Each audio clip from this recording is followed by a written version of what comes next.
Si ustedes están viendo aquí de frente, ven que hay unas letras chiquititas, muy chiquititas en Romanos 1.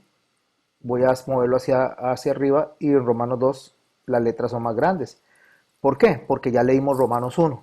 Por lo tanto, cuando usted se encuentra la letra que casi no la lee, es porque no voy a estudiar eso porque ya lo estudiamos. Pero dejo unas letras en grande para reforzar lo que vimos del capítulo anterior y nos ponga en perspectiva de lo que estamos estudiando en este momento. Por ejemplo, ¿cómo inicia Romanos 2? Dice en el verso 1, por lo cual eres inexcusable, oh hombre, que quiera que seas tú que juzgas, pues en lo que juzgas a otro, te condenas a ti mismo, porque tú que juzgas, haces lo mismo.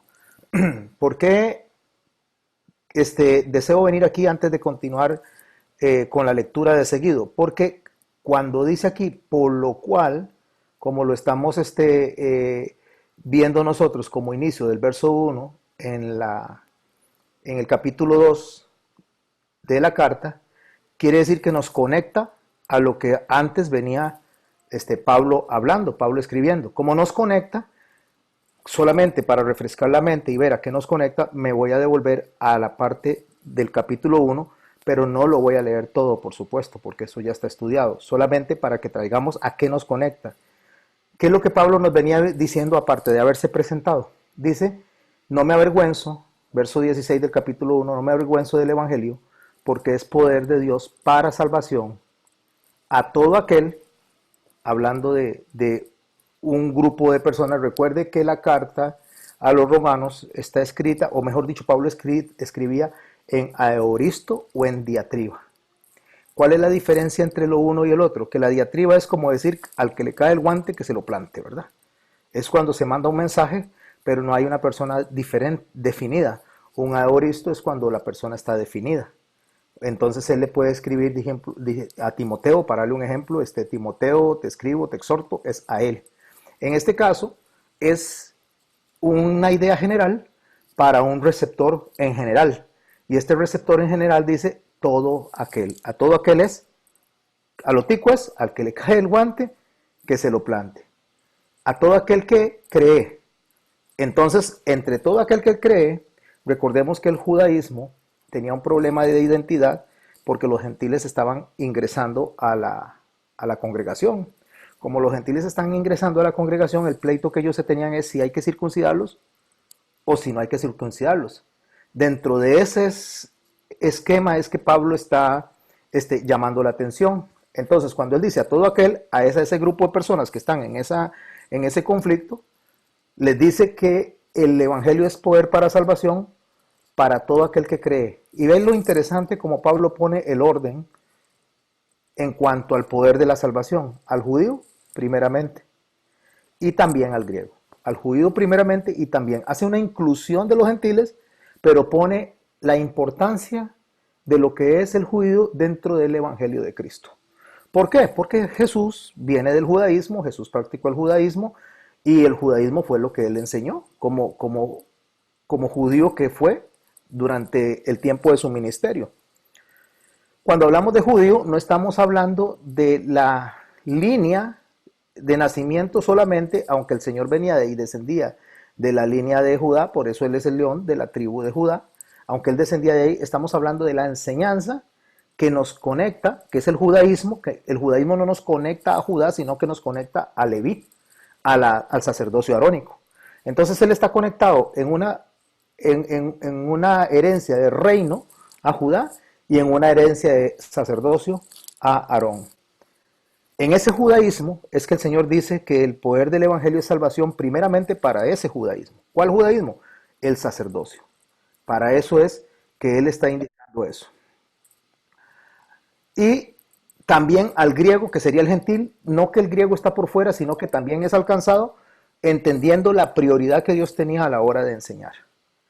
Y dice por qué es importante, dice porque el evangelio, dice porque en el evangelio la justicia de Dios se revela por fe y para fe. Lo que quiere decir es que por fe es la herramienta. Por fe es la forma en que Dios hace las cosas en nuestro corazón. Y para fe es el propósito o para fe es el destino.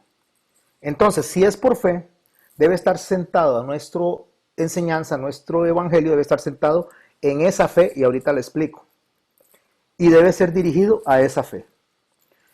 ¿Qué es fe? La palabra fe, si no lo dije en las lecciones anteriores, lo digo ahorita, es estancia. O sea, es un lugar donde las personas se sientan. Eso es de donde viene definido lo que es palabra fe. Es como decir un asiento.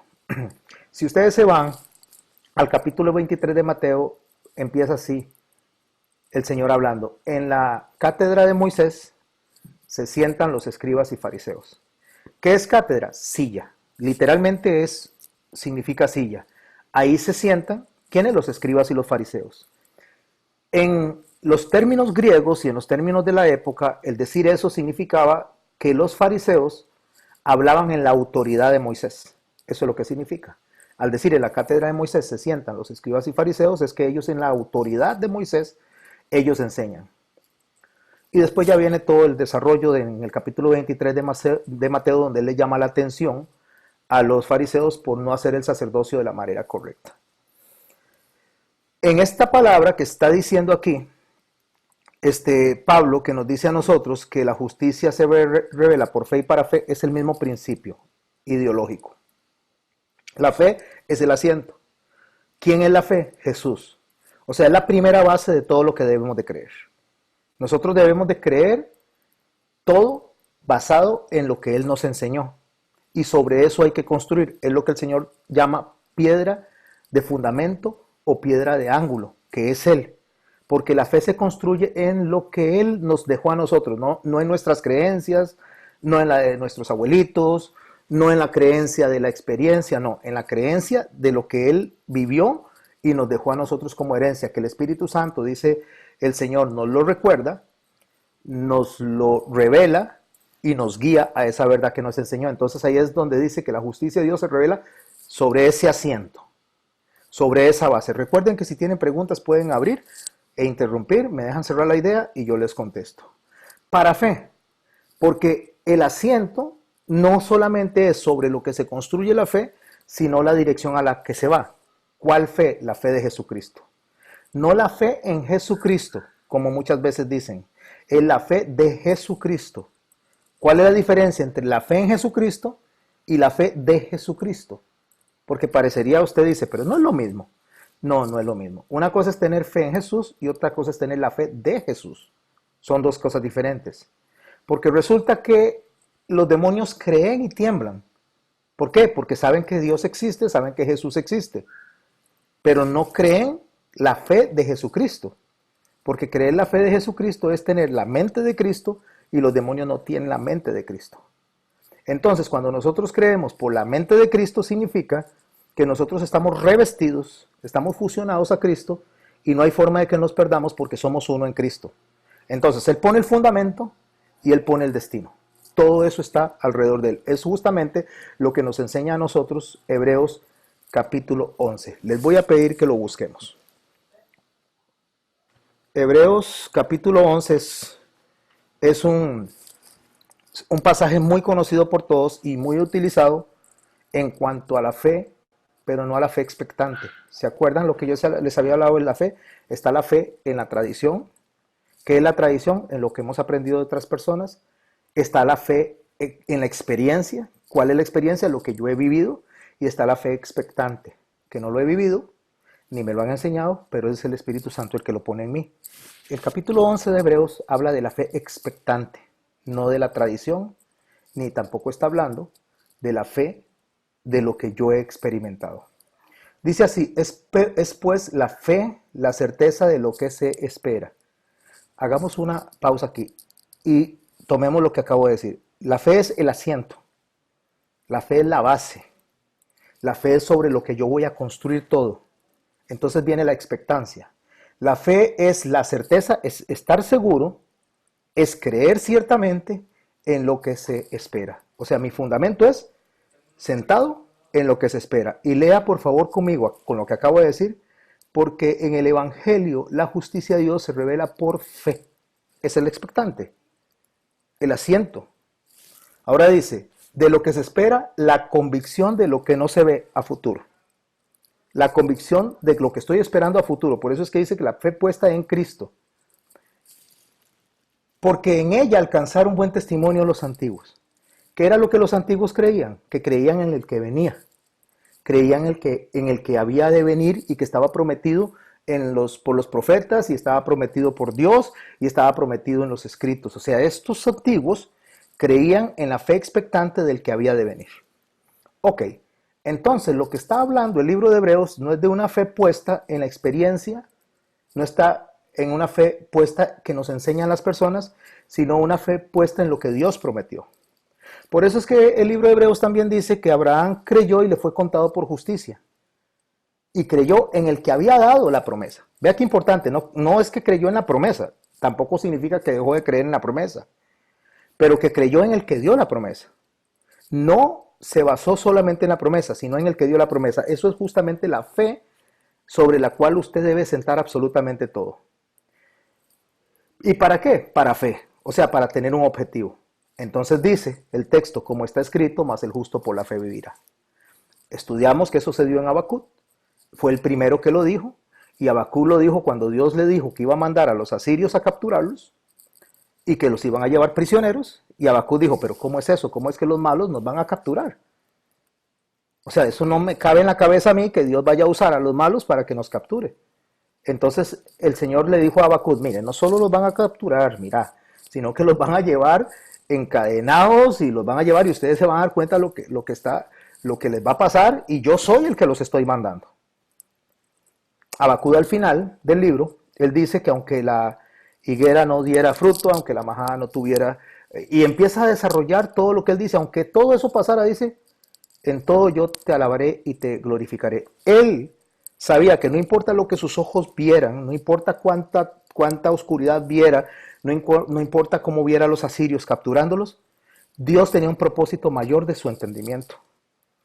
Entonces, al final, Dios, el propósito que iba a cumplir, estaba puesto en un futuro que él no entendía. Vuelvo a leer el libro de Hebreos. Es pues la fe, la certeza de lo que se espera, la convicción de lo que no se ve. ¿Lo entienden clarito? Me estoy explicando claro. O sea, Habacuc no entendía para dónde iba, no entendía por qué Dios estaba haciendo, pero voy a creer lo que él está diciendo. Igual que Abraham. Abraham no sabía para dónde iba, pero estaba creyendo en lo que Dios estaba diciendo. Entonces viene y de una manera, no malintencionada, por favor, pero sí de una manera errada, le dicen a usted que ponga su fe en que usted va a tener casa. Esa es la certeza de lo que se espera, la convicción de lo que no se ve. Ponga su fe en que usted va a tener muchas gallinas, va a tener muchos pollos. Entonces, al final de cuentas, no es lo que Dios está diciendo aquí ni lo que Pablo está diciendo aquí a los romanos. Lo que Dios está diciendo es que aunque yo pueda ver escasez, o incluso aunque yo pueda ver abundancia, no importa lo que yo vea con mis ojos, ni experimente con mis sentidos, yo debo de creer que lo que Dios hace es lo mejor para mi vida. Romanos 8:28. ¿Qué es lo que dice? De este mismo libro que estamos estudiando. Nos estamos adelantando. ¿Qué es lo que dice? Lo que dice es que a todos los que amamos a Dios, todas las cosas nos ayudan para bien. Entonces, ¿qué es lo que me ayuda para bien? Todas las cosas. ¿Cuáles? Las buenas y las malas. A todos los que amamos a Dios. ¿Y quiénes son esos que aman a Dios a los cuales se está refiriendo Pablo allá más adelante en Romanos 8? Es las personas que en este momento están él hablándoles desde el principio de la carta. ¿A quiénes? A los que creen. Ahora estamos bien.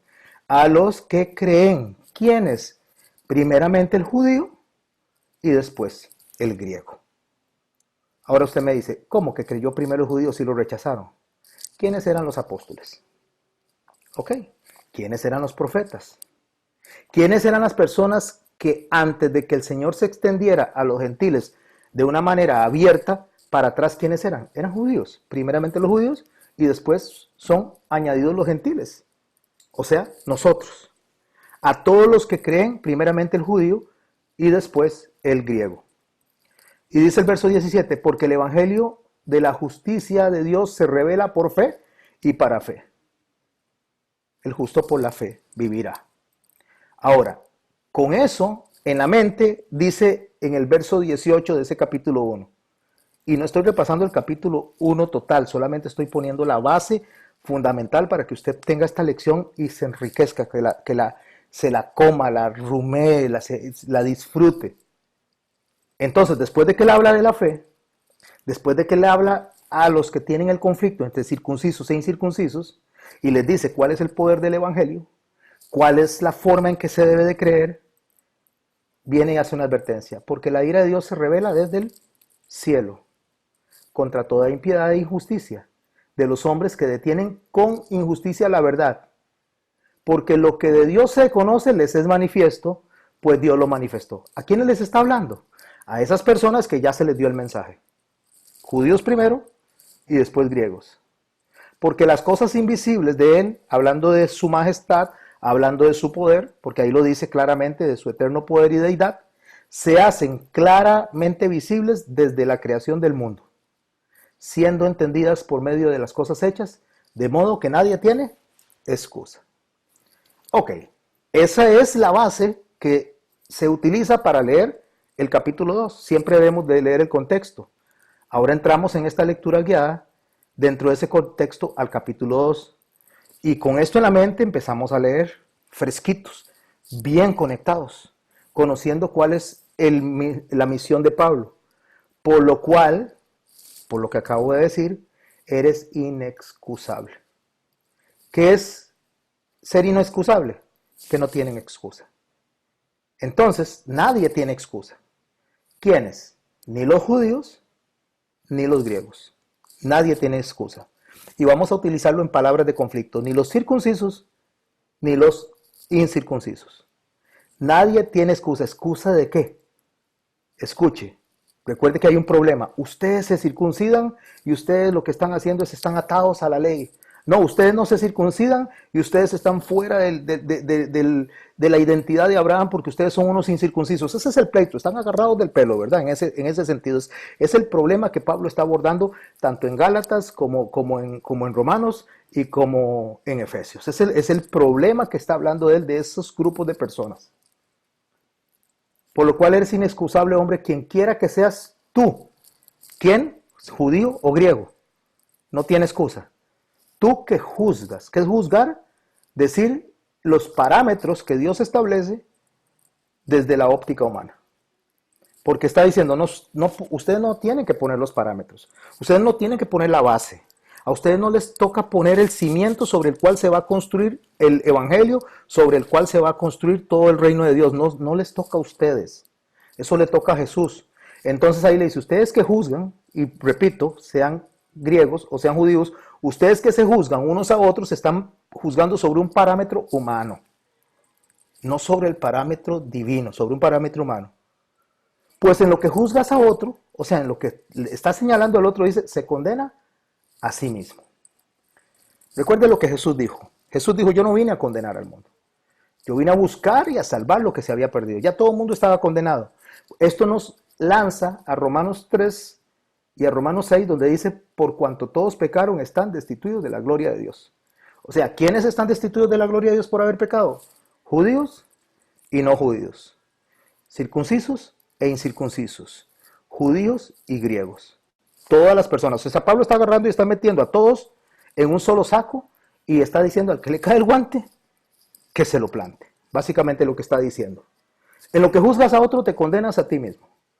Porque tú que juzgas haces lo mismo. ¿De qué está hablando Pablo?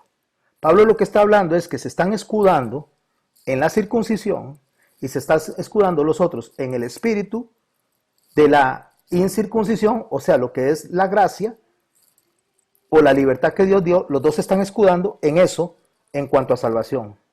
Y no es ni esto lo que dio identidad. No es ni la tradición, ni es lo que a ellos les fue enseñado lo que está salvándolos. ¿Qué lo que los está salvando? Está salvándose el beneplácito, a ellos y a nosotros, el beneplácito de Dios de haber dado a su Hijo por nosotros. No lo que nosotros hagamos, no podemos hacer nada para salvarnos. Es Dios el que nos salva. La salvación es de Jehová, dice el salmista. Y nosotros aprendemos lo que el Señor dijo, nadie puede venir a mí si no es atraído por el Padre. Entonces, lo que Pablo está diciendo es, ni ustedes tienen la razón. Ustedes practican una cosa y ustedes practican la otra. Ambos practican lo que les toca practicar, pero no es lo que los hace salvos. No es lo que los está justificando. Y cuando usted señala a aquel y señala a aquel, los dos están equivocados y están haciendo lo mismo. Mas sabemos, entonces viene Pablo, y en ese sabemos está hablando de conocimiento, está hablando de entendimiento. Dentro de ese sabemos, Pablo se va a manifestar hablando de él y los que realmente entienden cuál fue el propósito de que nuestro Señor Jesucristo hubiera venido. Sabemos, dice, que el juicio de Dios contra los que practican tales cosas es según la verdad. ¿Qué es el juicio de Dios y qué es lo que se practica? Bueno, resulta que estamos hablando de circuncisión y de incircuncisión. Lo que Dios hace al hacer un juicio no es de acuerdo a si está circuncidado o si está incircuncidado, sino de acuerdo a la verdad. Ese es el juicio de Dios. Voy a hacer aquí una pausa y voy a explicarles qué es la verdad. Porque cuando nosotros escuchamos la verdad, nosotros entendemos algo como veracidad. O sea, no mentir. Eso es lo que se nos viene a la mente.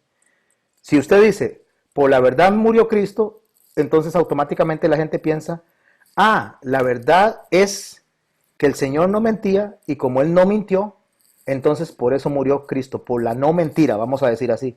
Pero no es lo que está diciendo acá. Cuando digo no está diciendo acá, no es que Jesús mienta, no, Jesús no miente jamás, ni jamás mentirá, jamás, pero no es lo que está diciendo el texto. Cuando está hablando de la verdad, cuando el Señor está diciendo que justamente los que practican tales cosas es según la verdad, tengo que irme a las palabras de Jesús. Jesús dijo, yo soy la verdad. La verdad, pero la verdad no solamente en cuanto a veracidad, sino en cuanto a lo que Juan relata en el capítulo 1 de Juan 1. Vamos a buscar Juan, para que veamos cuál es la verdad. Porque no solo está en la veracidad, porque yo podría estar diciendo algo que no es mentira, pero no es la verdad a la que se está refiriendo Jesús. Porque no es eso, sería encerrar a Jesús y limitarlo muy poco. Entonces nos vamos a Juan capítulo 1. A ver si lo encuentro. A ver, Juan capítulo 1. Leemos en el verso 1 para hablar de cuál es la verdad. En el principio era el verbo, y el verbo era con Dios, y el verbo era Dios. ¿Cuál es la verdad entonces? Que ese que está al frente de ellos, que ese que estaba predicándole a ellos, que ese del cual Pablo está hablando en este momento, estaba en el principio, estaba junto a Dios y era Dios. Esa es la verdad. La verdad es que Él es Dios. Él era en el principio con Dios, dice, todas las cosas por Él fueron hechas y sin Él nada de lo que ha sido hecho fue hecho. Él estaba la vida y la vida era la luz de los hombres. La luz en las tinieblas resplandece y las tinieblas no prevalecieron contra ella. Hacemos una pausa aquí y ahora les voy a explicar algo acerca de esa verdad. ¿Cuál es la verdad? La verdad es que Dios se hizo hombre, se hizo carne, habitó entre nosotros y nos vino a rescatar de donde estábamos muertos en delitos y pecados, judíos y no judíos, griegos y no griegos, hombres y mujeres. No importa quién sea, todos necesitábamos que el Señor dejara su trono y viniera hacia nosotros. Ponga una marca en Juan y vámonos a Filipenses capítulo 2. No dejen Juan porque nos falta leer otra parte ahí. Estamos leyendo Romanos, pero es importantísimo que sentemos todas las bases fundamentales a la hora. Recuerde que la Biblia es integral, no podemos estudiar aislados de los otros libros, y mucho menos si estamos estudiando teología paulina, aislado de la misma teología de Pablo. Ok, ese estaba en el principio, ¿verdad? Era en el principio, Él es Dios, todo fue hecho por Él y todo fue hecho para Él. ¿Qué está abordando Pablo? Un problema entre incircuncisos e incircuncisos para saber quién tiene la razón y quién es salvo según su pensamiento, no según la base fundamental que Pablo les está diciendo que es por fe y para fe. O sea, creer esto para poder llegar a la meta. Dice Filipenses capítulo 2. Voy a leerlo a partir del verso 3. Nada hagáis por contienda o por vanagloria, antes bien con humildad, estimando cada uno a los demás como superiores a sí mismo, no mirando a cada uno por lo suyo propio, sino a cada cual también por lo de otros. O sea, está diciendo, nadie se crea más que el otro. En este caso, los circuncisos no se crean más que los incircuncisos, ni los incircuncisos más que los incurcisos por razón de la circuncisión. Y dice el verso 5, haya pues en vosotros este sentir. Escuche la verdad, lo que acabamos de leer. Haya en vosotros este sentir que hubo también en Cristo Jesús, el cual, siendo en forma de Dios, no estimó ser igual a Dios como cosa que aferrarse, sino que se despojó, o sea, se deshizo a sí mismo, se despojó a sí mismo, tomando forma de siervo, hecho semejante a los hombres. Solo imagínense Dios haciéndose hombre. Tratemos de entender eso. Dios en su trono, Dios donde están los serafines volando y diciéndole santo, santo, santo, donde no hay ni una pizca de pecado, donde no hay absolutamente nada que interrumpa esa santidad, donde Él estaba creando el mundo, donde Él hizo todas las cosas para Él, donde Él estaba con Dios y Él era Dios. Ahí está todo eso. Dice, decide dejar eso y se humilla a sí mismo haciéndose obediente hasta la muerte y muerte en cruz. Dios muriendo. Dios que no muere, decide renunciar a eso y viene a morir en su persona como el Hijo, en un cuerpo humano que Él tomó, porque Él mismo a sí mismo se hizo hombre, poniendo el cigoto en María, y no de José, sino del Espíritu Santo, para que Él quedara librado del pecado que venía desde Adán. Se humilló a sí mismo haciéndose obediente hasta la muerte y muerte en cruz, por lo cual, la conclusión, también le exaltó hasta lo sumo y le dio un nombre que es sobre todo nombre, para que en el nombre, autoridad, o sea, en la autoridad de Jesús, para que en la autoridad de Jesús se doble toda rodilla de los que están en los cielos, en la tierra y debajo de la tierra. Ya no solo abarca a los circuncisos, ya no solo abarca a los incircuncisos, sino que abarca a toda la creación, de los cielos, de la tierra y aún lo que está debajo de la tierra. O sea, todo le pertenece a Él. Toda rodilla se dobla y toda lengua confiesa que Él es el Señor, de los que se salvan y de los que no se salvan. Él es Dios de todo. Y es Dios incluso de los enemigos. Cuando digo Dios de los enemigos es que nadie puede quitarle ese puesto a Dios. Ni siquiera por mucho poder que tengan, nadie se iguala al poder de Dios. Entonces dice que esa condición en la que Él está, sobre la tierra, sobre los cielos, debajo de la tierra, dice, produce que toda lengua confiese que Jesucristo es el Señor para la gloria del Dios Padre. Ahora vámonos de regreso a Juan. Espero que lo hayan dejado marcado porque yo no lo marqué. A ver, ahora sí, ya lo encontré. Juan en el capítulo 1. Ahora viene esto. ¿Estamos atrapados en dónde? Estamos atrapados todavía en el verso 1 del capítulo 2, porque estamos hablando de los que juzgan hacen lo mismo y nosotros sabemos que los que practican tales cosas es según la verdad. ¿Cuál verdad? Seguimos leyendo. El verso 12, no, vamos a leer en el verso 11 del capítulo 1 de Juan. A lo suyo, por favor, préstele atención, no dice a los suyos, sino a lo suyo, vino, y los suyos, dentro de lo suyo, no le recibieron. Cuando dice a lo suyo, está hablando de su creación. Él dejó el cielo, Él dejó el trono donde estaba, Él no escatimó ser como Dios y descendió. Empezó a habitar entre nosotros, Emmanuel, Dios con nosotros, empezó a caminar entre nosotros y nos empezó a ayudar, a enseñar a nosotros, a lo suyo, o sea, a lo que le pertenece a Él. ¿Qué le pertenece a Él? Todo. Y dentro de ese todo, los suyos, que es el sacerdocio que debía enseñar bien, esos no le recibieron el sacerdocio. Ahora sigo leyendo. A lo suyo vino y los suyos no le recibieron. Ahora escuche, mas a todos los que le recibieron, a los que creen en su nombre, o sea, en su autoridad, les dio potestad, o sea, poder, ¿de qué? De ser hechos hijos de Dios. ¿Qué es ser hecho hijo de Dios? Ser hecho hijo de Dios es recibir de lo que Él nos da para impartirlo hacia otras personas. O sea, ser receptores, porque no es el que pasa por el canal vaginal de una mujer, sino el que recibe el poder del Señor para poder transmitir el poder del Señor. A los suyos vino, y de lo suyo, los suyos no le recibieron. Entonces, esos suyos que no le recibieron, dice, son los que quedan por fuera. Pero los que le recibieron les da potestad de ser representantes, sacerdotes, ¿de quién? Del Señor. Y para que quede claro que no es algo humano, que no es nacido de cuerpo y carne, dice, los cuales, verso 13, no son engendrados de sangre, ni de voluntad de carne, ni de voluntad de varón, sino de Dios. O sea que Dios es el que decide eso. Y aquel verbo fue hecho carne y habitó entre nosotros y vimos su gloria, gloria como el unigénito del Padre, lleno de gracia y de verdad. Esa es la verdad que hay que creer. ¿Me expliqué bien? Esa es la verdad creer. No es un asunto de veracidad, es más que veracidad. Es creer que Dios vino a nosotros porque nosotros no podíamos ir a Él. Ahora volvamos a leer el texto. Dice, por lo cual eres inexcusable, no tienes excusa.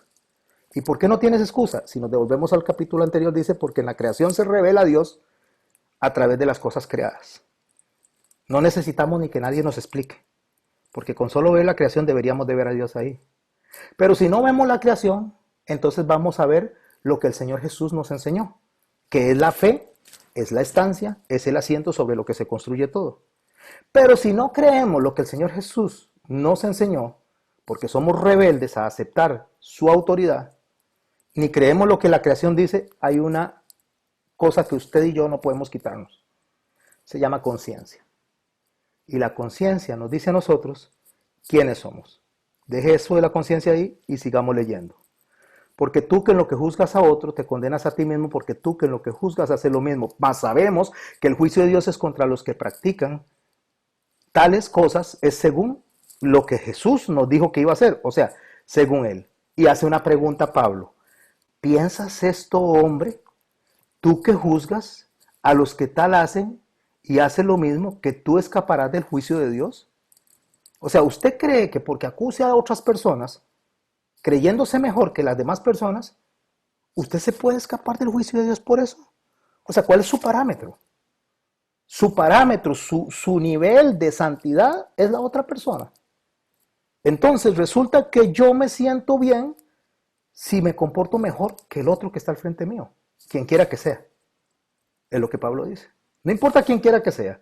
Si usted se cree mejor que el otro por lo que hace, por lo que come, por las fiestas que practica, por la forma en que habla, por la forma en que se dirige, por la forma en que ama, cualquier cosa que usted haga, si usted se siente mejor que aquel, déjeme decirle algo, dice Pablo. Eso no es según la verdad. Porque no es el parámetro que usted tiene que usar.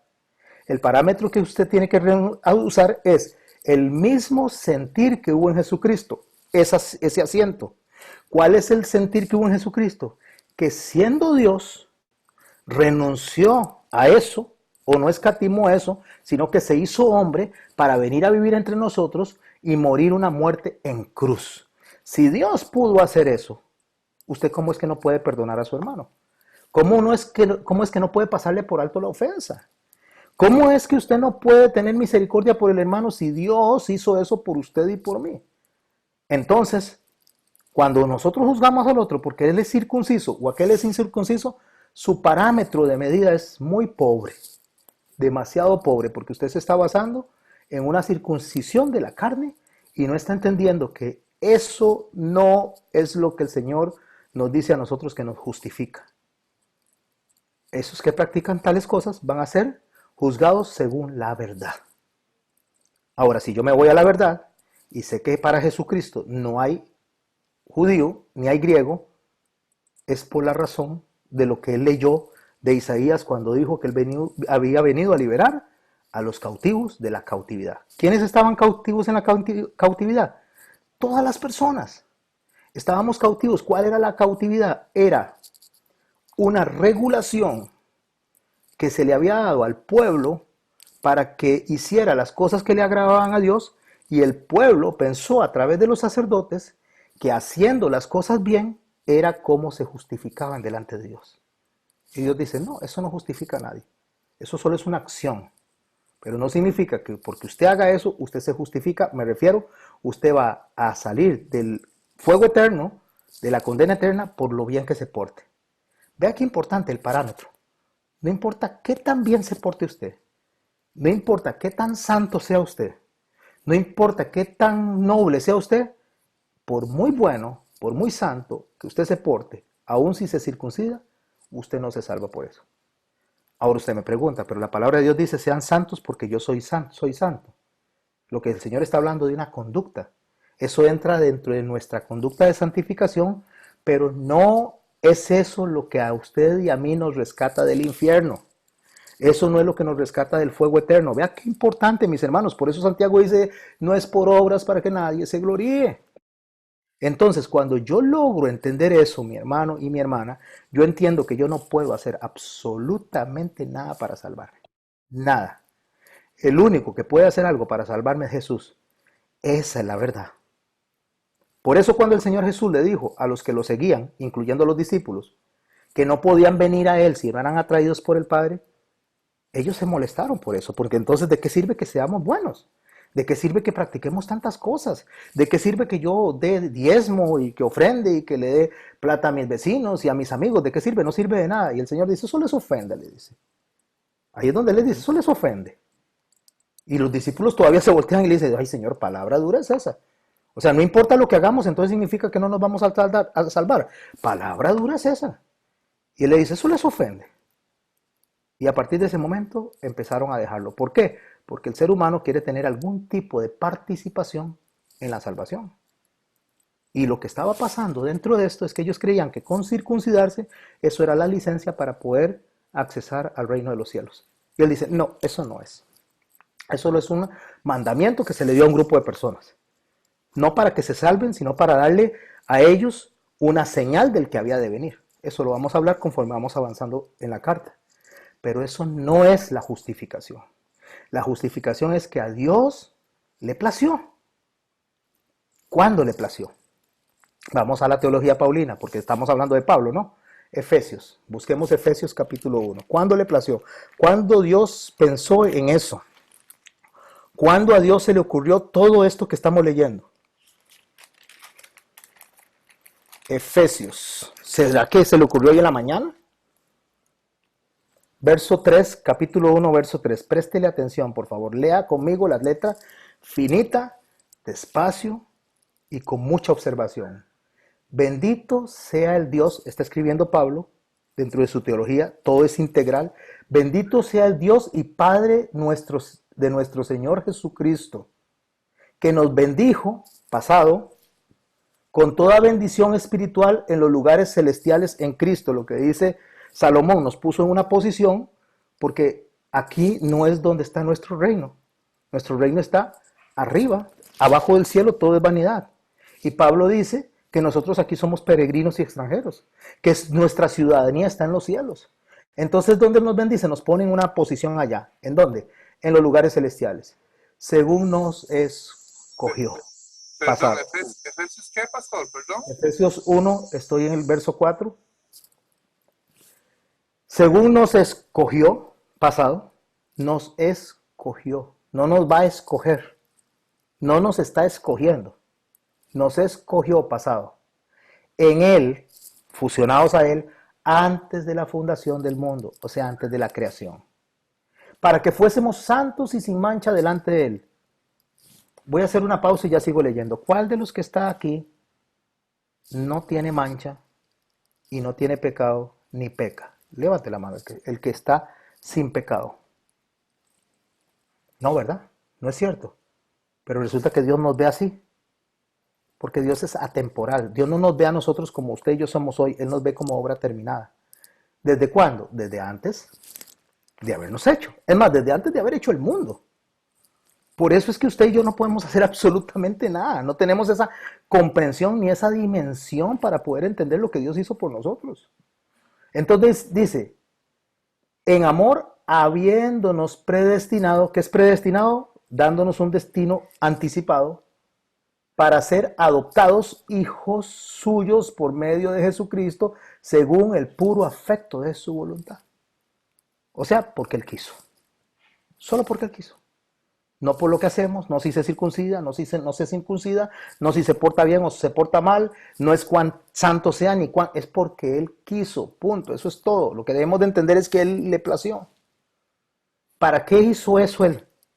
¿Por qué nos escogió desde antes de la fundación? Y esa es la verdad que estamos hablando, esa es la verdad. La verdad no es solamente decir, creo en Jesús, eso es muy fácil de decir, los demonios lo dicen, los ateos lo dicen. Usted le dice, ¿sabe quién es Jesús? Así, ya sé quién es Jesús.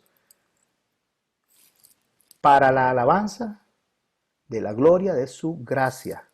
La alabanza de la gloria de su gracia es lo que inmerecidamente recibimos, produce que alabemos y que glorifiquemos a Dios porque yo no merecía esto.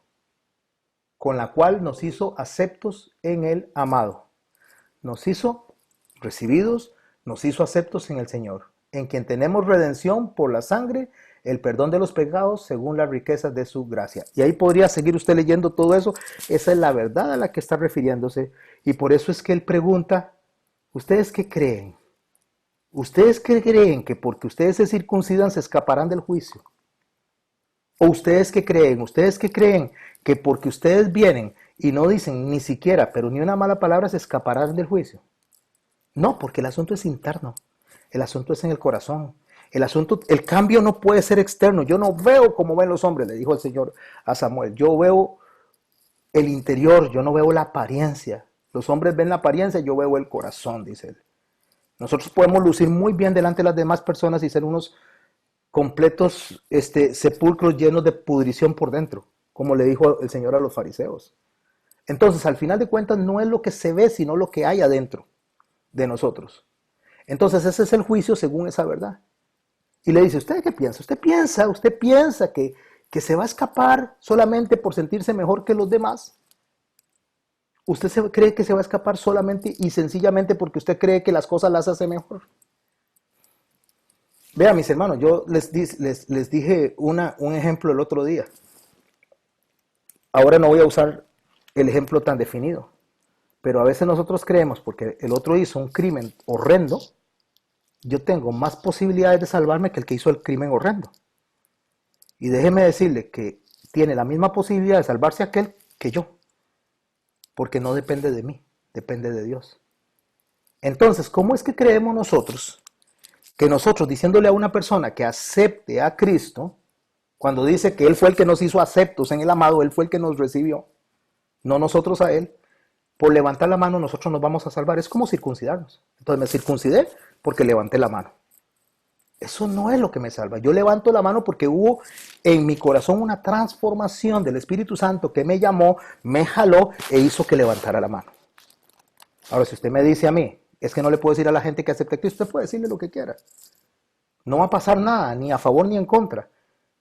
O sea, si usted le dice a una persona, acepte a Cristo como Señor y Salvador, y dice, acepto a Cristo, eso no lo va a salvar, ni tampoco lo va a condenar, porque no es lo que diga.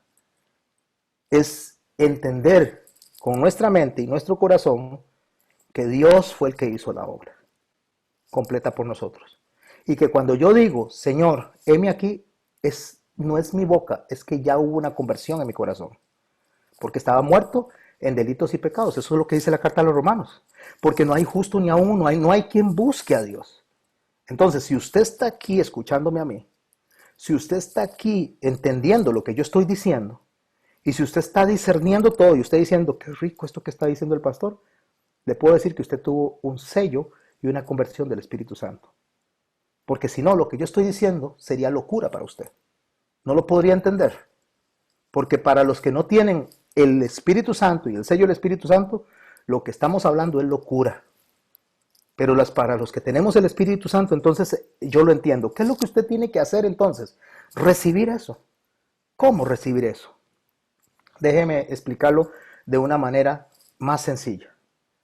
Imaginémonos que yo tengo este teléfono aquí. Bueno, no nos imaginemos, aquí lo tengo, entonces no me lo estoy imaginando. Pero imaginémonos que yo se lo voy a regalar a alguien. Y yo le voy a decir a uno de ustedes, aquí tengo este teléfono para usted, don Eric. Este teléfono es suyo. Yo ya lo pensé, Yo se lo quería regalar a ustedes desde antes. Este teléfono es suyo. Ya ese teléfono, desde el momento en que yo lo traigo en mi mano, ¿de quién es, mis hermanos? Entonces, de don Eric. Porque ya yo lo había comprado, yo lo traigo y yo lo traía destinado y lo traigo destinado para él. ¿Qué tiene que hacer él para tener el teléfono?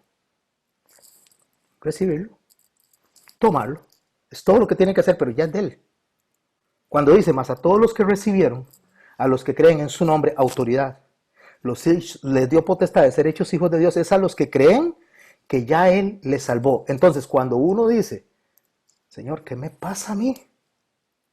Ya no hablo las mismas palabras, no me reúno con las mismas personas, ya no me gusta ver las mismas películas, ya no me gusta frecuentar los mismos lugares. Qué raro, y paso 2 horas escuchando a este pastor y me siento tan lleno yo. Oiga, cuando antes me hablaban a mí y me ponían un videito de 5 minutos ahí hablando con el hermano Pablo, y yo decía, no, quite esa tontería, qué aburrido, 5 minutos. No soportaba 5 minutos, para mí esto era horrible, quiten al hermano Pablo, ¿cómo se le ocurre? O a Motesi, qué aburrido, quite eso, 3 minutos escuchando a Motesi. Hoy escucho 2 horas y cierran y no me quiero ir, quiero seguir escuchando, porque eso me llena. ¿Qué pasó? ¿Qué me pasó? ¿Sabe qué fue lo que me pasó? Que el Señor hizo una obra en mí. Y lo que antes me gustaba, ya no me gusta, y ahora lo único que me interesa es a el crucificado. Entonces, cuando eso sucede, yo debo de entender, como deben ellos de entender, lo que dice el verso 4. Yo no debo menospreciar lo que Dios hizo en mí y creer que yo soy el que hace algo en mí. Yo no hago nada en mí, mis hermanos, yo no hago nada en mí, usted no hace nada en usted. Por eso el verso 4 dice, o menosprecias, escuche, o menosprecias, ¿qué es menospreciar? Dar por menos. O menosprecias las riquezas de su benignidad. O sea, usted menosprecia que él haya sido bueno. ¿Sabe cómo dijo Jesús cuando hablaba de la parábola de aquellos hombres que fue a la viña y los contrató? Contrató unos en la mañana, unos al mediodía y otros en la tarde. A los de la mañana le dice, vengan a trabajar conmigo y les voy a dar un denario. A los de la tarde le dijo, vengan a trabajar conmigo, y no les dijo cuánto les iba a dar, solo les dijo que vinieran a trabajar. A los demás noches los puso a trabajar también y no les dijo cuándo. Cuando llegó el dueño de la viña, les empezó a pagar del último hacia el primero y le dio un denario al último, al que contrató en la pura tarde. Entonces seguro el de la mañana y el del mediodía dice, wow, a nosotros nos dio un denario. Si a este le dio un denario por trabajar 2 horas, seguro a nosotros nos da como 10 denarios. Sí, seguramente. Entonces se volteó al del mediodía y les dio un denario. Y ya vieron el denario así. Pero ¿cómo? Estos trabajaron 2 horas y yo tengo medio día trabajando y solo me da un denario.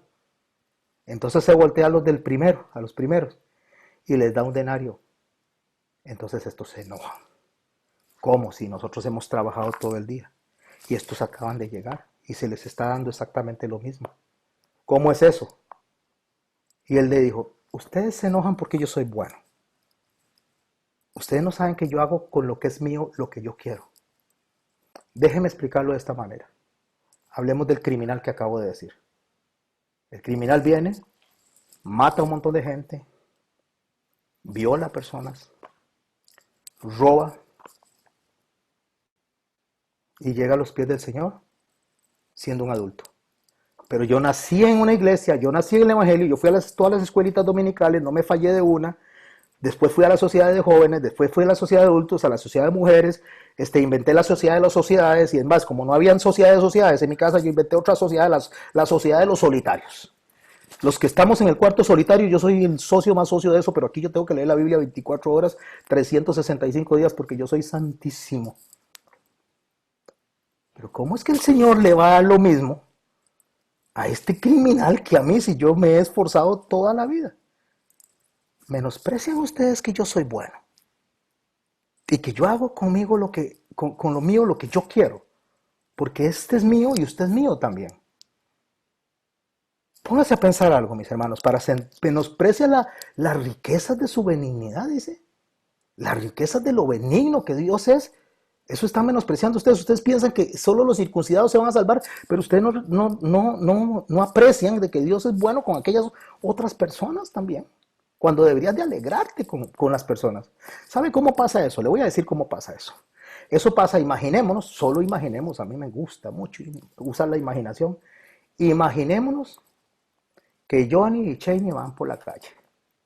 Entonces, que Johnny y Cheney, donde van por la calle, se topan a un amigo de infancia ya, los dos. Hola, ¿cómo estás, Petronilo? ¿Y cómo estás, Cheney? Un abrazo. ¿Y cómo te ha ido? Ay, no, es que me casé con Johnny. Qué bueno, ¿ah? Qué alegría, mira. ¿Y Johnny qué?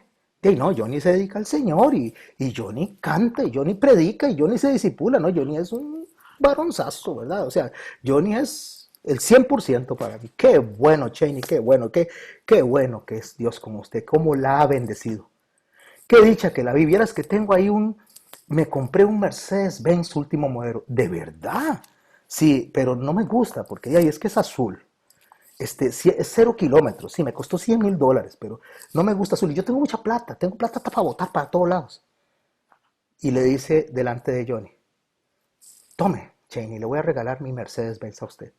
Tome, aquí está el papel, lo firmo, tome y le regalo. Y viene Johnny y se enoja. Pero este no entiende que yo soy un buenazo. O sea, no ha visto que yo soy una persona dedicada y que estudio y que predico y que canto y que hago de todo. Y se lo dio a Cheney solo porque la conoce. Y se enoja Johnny con ese hombre, con Petronilo. Y entonces le dice a Petronilo, ¿pero por qué se la está dando a ella si el buenazo aquí soy yo, no ella? Qué interesante. En vez de alegrarse Johnny, y no es nuestro Johnny, sino es un ejemplo, en vez de alegrarse Johnny por lo que recibe Cheney, se enoja. En vez de decir, qué bueno, ¿ah? Qué bueno lo que le están dando a Cheney. Esto me bendice, me alegra, porque quiere decir que Cheney es una persona que la aman. Así le estaba pasando a ellos. Ellos estaban enojados porque Dios estaba salvando a aquellos. En vez de decirse, qué bueno, el poder del evangelio está alcanzando a otras personas, no solo a nosotros. Yo no sé si me estoy explicando con esto, mis hermanos.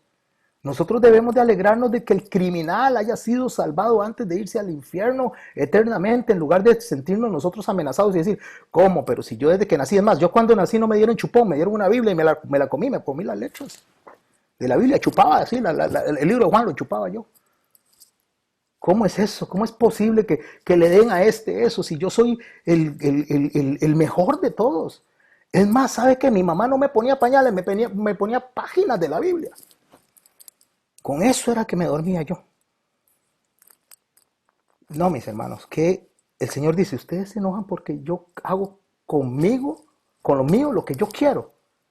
Ahí salvó al ladrón en la cruz, la misma noche que él iba a morir. Y cuando digo el ladrón de la cruz es porque era ladrón, no se había convertido.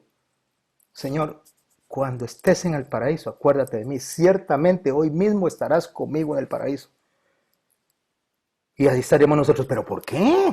Si es un maluco, ¿cómo se le ocurre al Señor salvarlo a él? Eso es lo que Pablo está abordando, les está diciendo, mire señores, a ustedes, los judíos, les llegó primero el mensaje y después a ellos. Pero también el Señor los va a salvar a ustedes y a ellos, pero alégrense. El poder del evangelio es poder de salvación. Y ustedes menosprecian eso. Ustedes se creen mejor que yo, menosprecian que Dios es bueno. Es más, menosprecian no solo su benignidad, sino, ¿qué menosprecian? Menosprecian la paciencia. ¿La paciencia de quién? La paciencia de Dios para con nosotros. ¿Pero qué es paciencia? Paciencia es que yo me siento aquí, Señor está esperando ahí como, ay, a ver, ¿cuándo se le ocurre a René recibirme? Vamos a ver, ay, René, a ver si me recibe, a ver si René, esperemos, mañana me voy a ver si René me quiere aceptar. No, esa no es lo que está hablando. Esa no es la paciencia, eso no significa paciencia. Paciencia viene de dos palabras que es pati, ciencia. Ciencia es conocimiento y pati, sufrimiento. Sufrimiento es el experimentado en sufrimiento. O lo voy a decir de la manera como lo dice Isaías, el varón experimentado en dolores y en quebrantos. O sea, ustedes menosprecian las riquezas de la bondad de Dios y el sacrificio que hizo. O sea, el haber pasado por lo que pasó por ellos y por ustedes. Esa paciencia, dice, y la longanimidad. ¿Qué es la longanimidad? El darle tiempo. El darle tiempo y darle tiempo y darle tiempo y seguir llamándolo al arrepentimiento, darle tiempo. La longanimidad es extender más tiempo la misericordia de la que ya se ha dado. Entonces venimos y escuchamos que allá viniendo de tal parte salió un carro, venían unos muchachitos saliendo de la iglesia, los atropelló un carro y murieron. Eso es lo que estoy diciendo, es una verdad, fue una noticia de hace unos años. Y la gente dice, ay, pero ¿por qué a ellos? ¿Por qué no atropelló al criminal? ¿Por qué no atropelló al criminal? ¿Por qué tienen que morir estas personas buenas, estas personas entregadas a Dios? ¿Sabe por qué? Porque son salvos.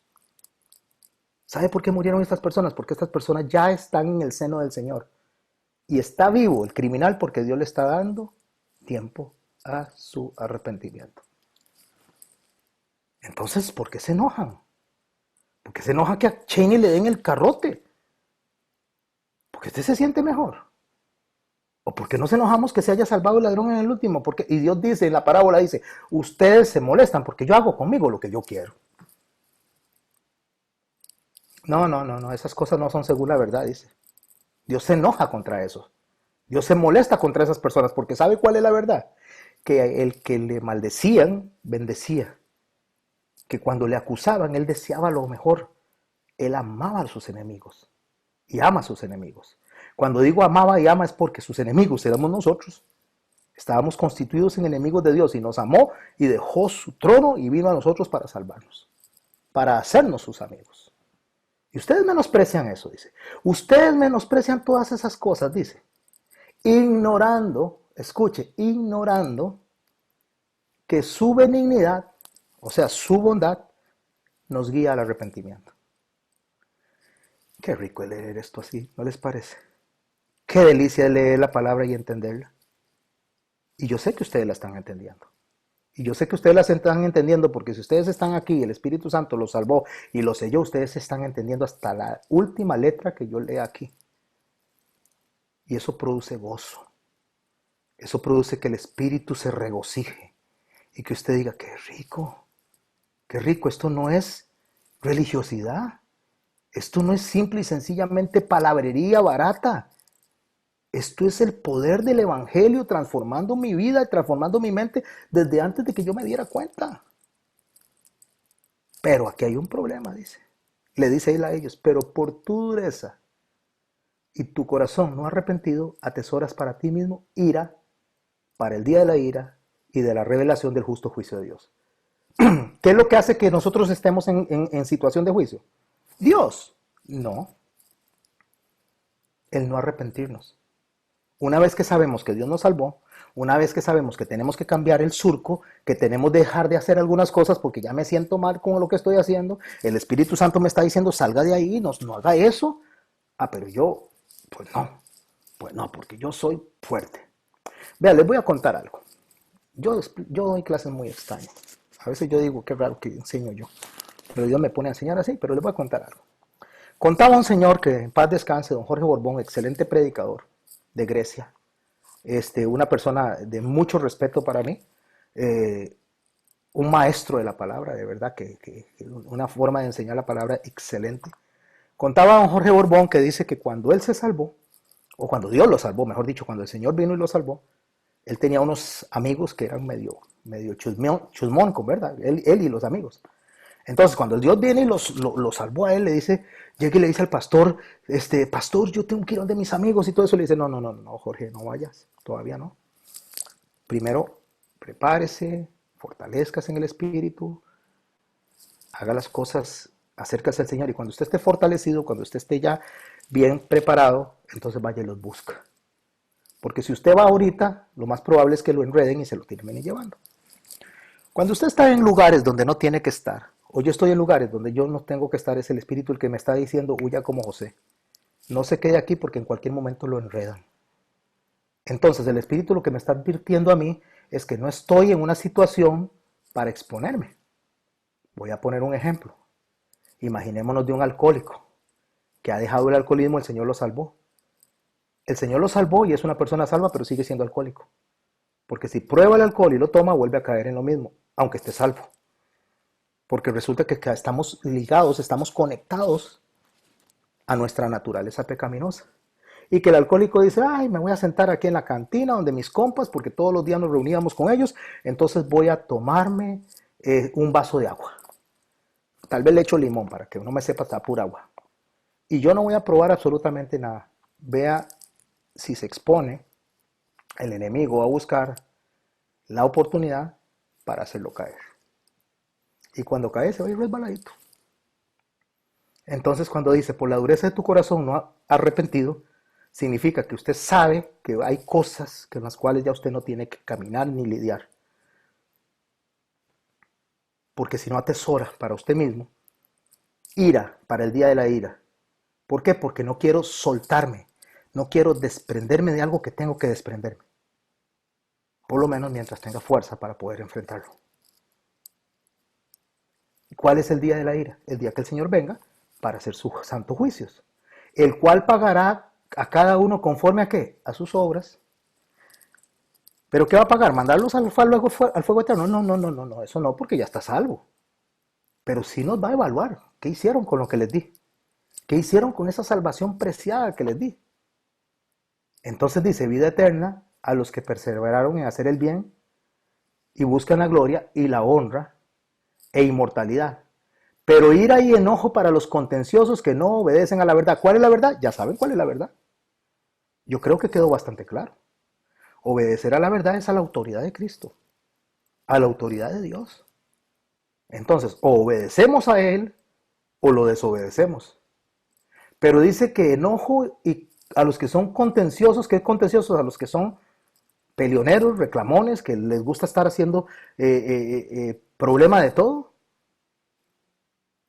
y no obedecen a la verdad. Voy a hacer una pausa aquí para decirles algo. Es como un ejemplo de ahorita. Estamos en huelgas por todo lado, bloqueos por todo lado. Hay que levantarse, nosotros tenemos que defender la justicia, nosotros tenemos que defender la verdad. Y el Señor dice, no, mi reino no es de este mundo. Eso déjeselo a ellos, o sea, deje que los ciegos guíen a los ciegos, deje que los muertos entierren a sus muertos, eso no es asunto de ustedes. El asunto de ustedes es ser pacificadores. El asunto de ustedes es ser luz en medio de las tinieblas. El negocio de ustedes es ser sal para esas personas. Que cuando ellos vengan y le digan, vamos a levantarnos, usted diga, no, oremos. Oremos al Señor. ¿Cómo? Orando. Así no se logra nada. Claro que se logra. Claro que se logra. Por lo menos lo que empezamos a lograr es entender el propósito de Dios para nuestras vidas. Si Dios hubiera querido que las cosas fueran diferentes, serían diferentes. Cuando Dios quiso sacar al pueblo de Egipto, lo sacó. No tuvieron que levantar ni un dedo ellos. Quédense quietos, dice, y sabrán que yo soy Jehová. Él lo sacó. Cuando Él quiso que cayera Jericó, nada más les dijo, den vueltas y tocan las trompetas ahí. Y todo cayó. No tuvieron que disparar ni una sola flecha. Solo sonaron los chofares. Cuando Él quiso sacarlos de Babilonia, solamente le puso un sueño al rey Ciro y los liberó. Y los mandó todos los mandó todos de regreso a reconstruir el templo. Cuando Él quiso librarlos de la hambruna, le puso un sueño a Faraón y llamó a José, que estaba en la cárcel, y vino y les dio abundancia y los puso en la tierra de Gosén. Cuando Dios quiere hacer algo, Él lo va a hacer. Usted no tiene que forzar nada. Si Dios quiere liberar este país de esta opresión, lo va a liberar. Y si Dios no quiere, no lo va a liberar. Entonces, ¿qué le toca hacer a la iglesia? Orar. Orar. ¿Por qué tienes que orar? Le voy a leer lo que estamos leyendo aquí. Debemos de orar para que la benignidad de Dios y la bondad alcance a los directores de este país. ¿Cómo voy a orar yo por eso? Pero si son unos sinvergüenzas. ¿Qué acabamos de estudiar hasta aquí? ¿Ah? Qué buenos somos entonces. Somos tan buenos que ellos son los malos, malos, malos, malos. La diferencia que hay entre esos hombres que están haciendo lo incorrecto, que son truanes, son malvados, aprovechados, que hacen sus chorizos a lo tico. La diferencia entre esos y nosotros es que el Señor Jesús, por su pura misericordia, nos alcanzó. Y a ellos no. Esa es la diferencia. Pero si nosotros no nos hubiera alcanzado, seguro estamos haciendo las mismas fechorías con ellos. Igual de truanes y igual de sinvergüenzas. Pero Dios nos alcanzó. Y cuando yo entiendo que Dios me alcanzó, yo no tengo que comportarme como se comportan los demás. Yo tengo que comportarme como se comporta Cristo. Entonces dice que hay enojo para los que son contenciosos. ¿Quién es una persona contenciosa? Que quiere ir en contra de lo que Dios decide, en lo que Dios establece.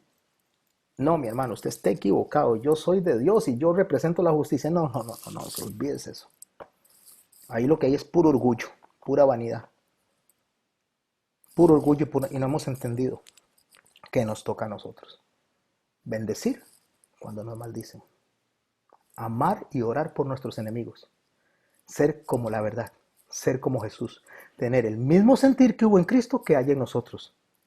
Que aun cuando éramos enemigos de Él vino a morir por nosotros. Bendiga.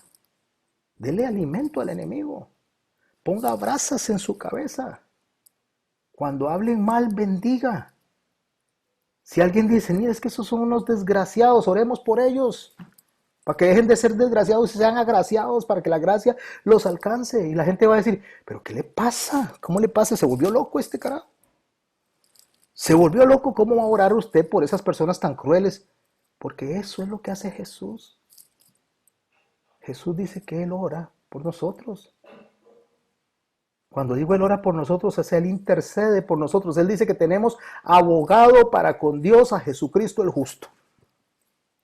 O no es lo que está haciendo, no está intercediendo por usted y por mí, intercediendo por cada uno de nosotros, buscando que nosotros seamos llevados al arrepentimiento. Y eso es lo que el Señor nos pide a nosotros, dice.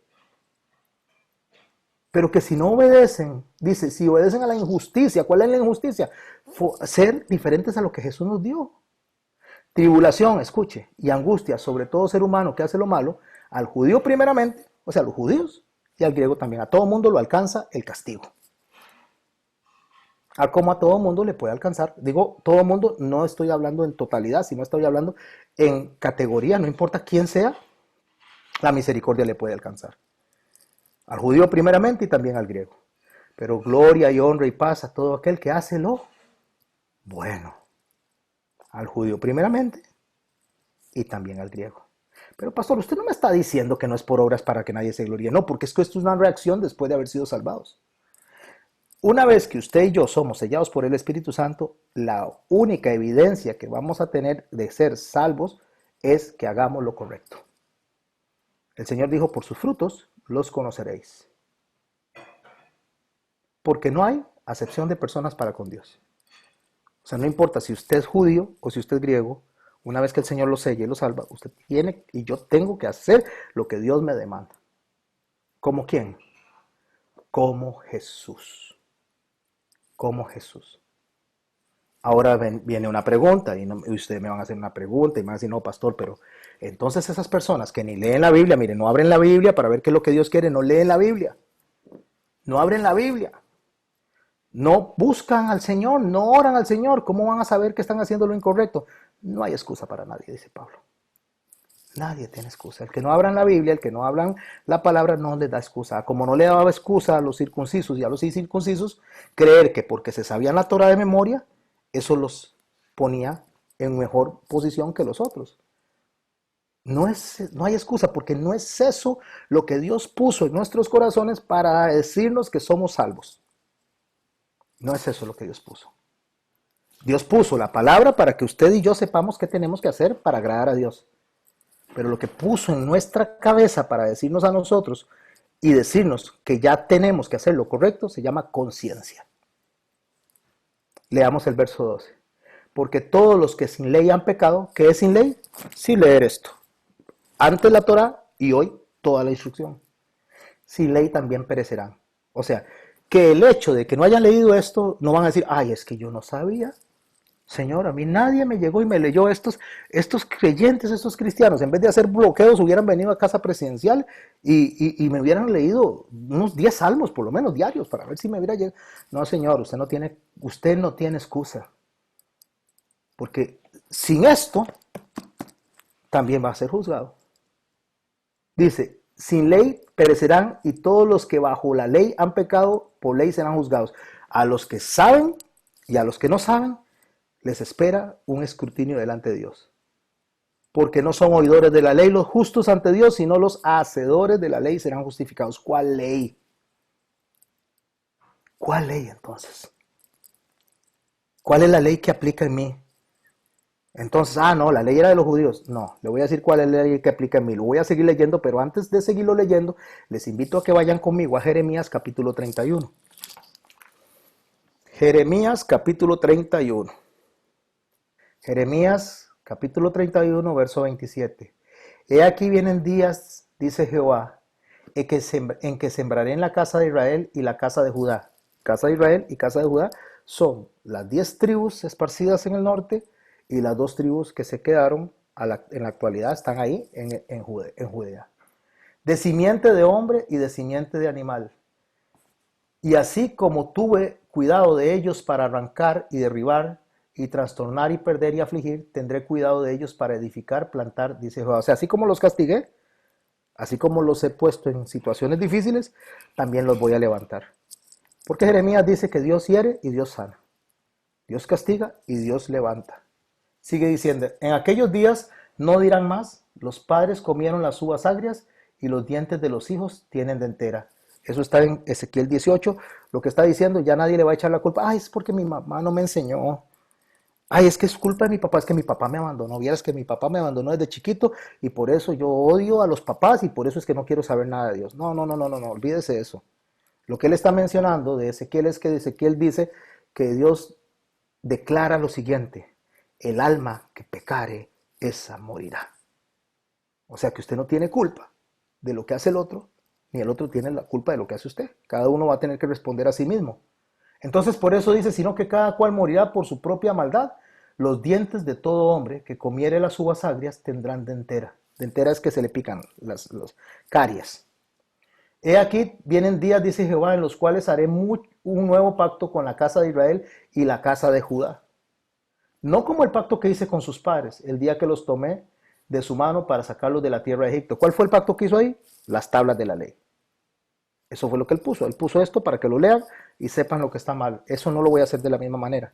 O sea, el pacto no está en la Biblia que usted tiene en su mano en este momento. No es el pacto que él está diciendo de la forma en que lo va a guiar a usted y me va a guiar a mí. La Biblia está para que la leamos. La Biblia está para que nos instruyamos, pero eso no es lo que le dice a usted que está mal o está bien. Sigamos leyendo. Porque ellos invalidaron mi pacto, aunque yo un marido para ellos, dice Jehová. ¿Qué es lo que está diciendo el Señor? Invalidaron mi pacto, es que usted y yo podríamos agarrar la Biblia y meterlo en una gaveta. Y una vez metido en una gaveta, ¿quién nos va a decir a usted y a mí que estamos haciendo lo incorrecto? ¿Cómo hacemos nosotros para que algo nos advierta? Sigue leyendo. Pero este es el pacto que haré con la casa de Israel después de aquellos días, dice Jehová. Escuche, daré mi ley, instrucción, en su mente y la escribiré en su corazón. Y seré para ellos por Dios y ellos me serán pueblo. Y no enseñará más ninguno a su prójimo. Escuche, ¿usted cree que yo le estoy enseñando algo? Usted dice, pastor, qué buen maestro es usted. ¿Usted cree eso? Pues está creyendo mal, porque no soy yo. ¿Sabe quién le está diciendo a usted lo que usted está entendiendo? El Espíritu Santo que mora en usted.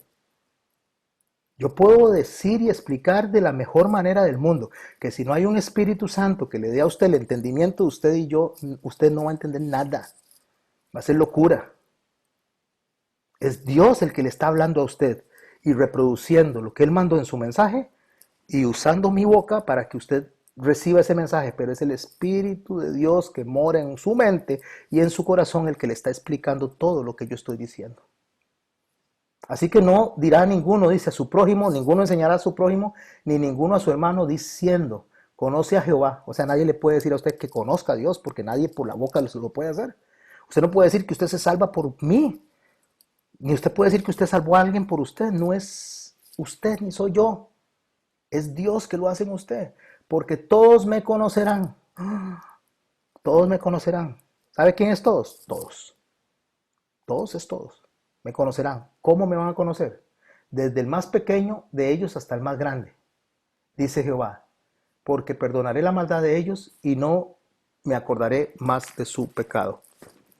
Ahora agarramos eso que acabamos de leer y volvamos a Romanos. ¿Qué les parece?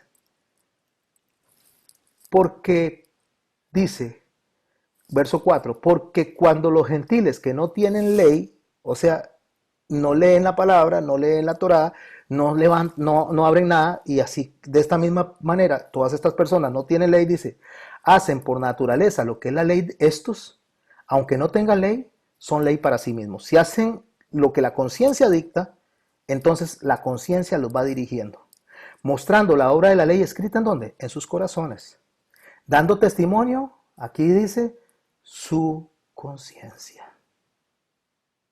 ¿Saben ustedes qué significa conciencia? Con conocimiento. Con conocimiento. ¿Cómo conocimiento? Si nadie me ha explicado, significa que Dios puso un conocimiento en usted y en mí para saber lo que a Dios no le gusta. Antes de seguir leyendo, le voy a poner este ejemplo. Vamos a imaginar en un niño pequeñito, cuando hace lo incorrecto. Cuando un niño pequeñito hace lo incorrecto, y le estoy hablando de un niño pequeñito, un niño muy pequeñito, hablemos 2 años, 3 años. Usted no ha visto que ellos esconden las cosas. Si usted le dice al niño, no quiebre eso, no bote eso, y hace algo, lo esconden. O se meten al cuarto y hacen las cosas escondiditos. ¿Usted sabe por qué hacen eso los niños? Porque la conciencia le dicen que están haciendo algo incorrecto. No lo entienden, pero hay una conciencia que les está diciendo. Vamos a ponernos este ejemplo. Imaginémonos que alguno de los que están acá o de los que están afuera, donde sea, está en la familia, están en la sala, y resulta que en eso viene y abre el teléfono, y en el teléfono abre una imagen impropia. Pero le llamó la atención la imagen impropia. No voy a decir qué clase de imagen, solo digamos que es impropia.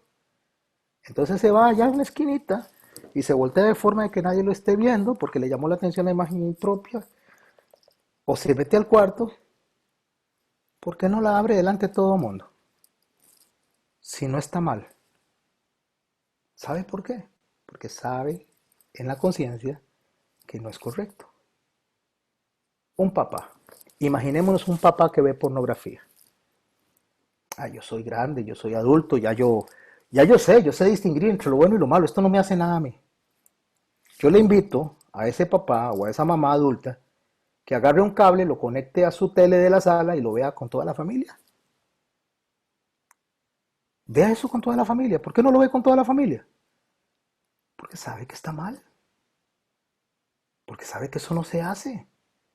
Entonces ahí es donde el Señor dice a través de Pablo que escrita está la ley en los corazones, dando testimonio su conciencia, acusándole o defendiéndole sus razonamientos. En el día en que Dios juzgará por escrito los secretos de los hombres conforme a mi evangelio, conforme a la enseñanza. ¿Cuál evangelio? ¿A qué se está refiriendo él? Él está refiriéndose en Proverbios 28:1, si quiere lo anota, huye el impío sin que nadie lo persiga. ¿Sabe por qué las personas se esconden? Aunque nadie se está dando cuenta. Porque sabe que lo que está haciendo está mal. Otro ejemplo. Solo ejemplo es este pastor. Imaginémonos que el esposo se fue para la calle. Nunca viene con nada. Siempre va y trae y entra a la casa y no trae ni papa. Ni le trae ni un chocolate a la esposa. Ni buenos días, ni buenas tardes, nada. Siempre sale y entra y como si nada, como que si la esposa. Entonces se fue a la calle, se topó allá con Petronila. ¿Se acuerda de Petronilo? El amigo de Cheney. Se topó con Petronila, la esposa de Petronilo. Pero resulta que Petronila había sido novia en el colegio de ese hombre. Entonces se topó, ay Petronila, mira qué bien, qué bueno. Qué gusto verte, Petronila. Qué bonita que estás, Petronila. ¿Cómo te has puesto de guapa? Ay, sí, me he puesto muy bonita y soy muy bonita. Ya viene esa vanidosa, dice, vieras que yo y todos los hombres les gusto. Ay, sí, es que qué cosa tan terrible, Petronila, como te has puesto de hermosa. Y ya viene, se toma un café con Petronila, la agarra de la mano y le da un beso a Petronila porque se acordaron de aquellos tiempos en los que estaban en el colegio, cuando usaban pantalones campana, camisas de colores con un montón de flores, ¿verdad? Cuando cantaban los Beatles, las canciones de los Beatles y Let It Be y todas esas cosas. Y ya se va para la casa. Ese hombre deja ya, la esposa no sabe qué está pasando, ha sido un gran patán todo el tiempo, un repugnante. entra y sale, pero resulta que entonces cuando va para la casa, le pasa y le compra unos chocolates y le compra unas flores. Y cuando entra a la casa le dice, ay, mi amor, ¿sí? Ay, mi amor, qué linda te ves hoy. Qué hermosa estás. Cada vez te... Y ella, ¿y qué le pasó? Bueno, pero ¿usted qué lo picó? ¿Sabe qué lo está acusando? La conciencia. Huye el impío sin que nadie lo persiga. Cuando las personas se excusan mucho de lo que hacen es porque la conciencia los acusa. Voy a ponerle un ejemplo. Un ejemplo muy particular, especialmente cuando se da predicación y se enseña. Voy a imaginarme que estamos comenzando la clase hasta ahora. Y yo abro la clase, y lo primero que digo es, ay hermanos, cualquier cosa ahí me disculpan, porque he estado tan ocupado y no tuve tiempo de prepararme, ahí me disculpan si fallo en algo, ahí me corrigen porque me estoy excusando de ser una persona irresponsable que no se dedicó para preparar esta clase, que no estudió la Biblia, que no estuvo orando, que no estuvo haciendo absolutamente nada para respetar a las personas que se están uniendo aquí, que es su tiempo y su tiempo es preciado. Me estoy excusando. ¿Sabe qué me está acusando? La conciencia. Me está diciendo, mira, usted es irresponsable, usted se pone a dar la clase y ni siquiera se prepara. Personas que lo están buscando para que les enseñe y usted es un irresponsable. Entonces, antes de que alguien me reclame algo, yo me excuso. Como Petronilo. Cuando va para la casa y le compra algo que nunca hace. Si el Petronilo siempre le lleva chocolates y la esposa dice, mira, siempre sí. Pero cuando hay una conducta así de pronto, ahora es un... ¡Qué bárbaro! Es un romántico. Pero si se fue pateando las latas en la mañana. Mejor dejó arrugado todos los basureros cuando iba para allá. Y ahora viene hecho un amor. Qué raro. ¿Sabe cómo se llama eso? Conciencia. Conciencia. Y en base a esa conciencia Dios va a juzgar a las personas. Y eso le está diciendo a ellos, a ellos le está diciendo, ustedes circuncisos y ustedes incircuncisos. Es la conciencia lo que les va a acusar. Delante de Dios la conciencia va a decir si hicieron lo bueno y si hicieron lo malo.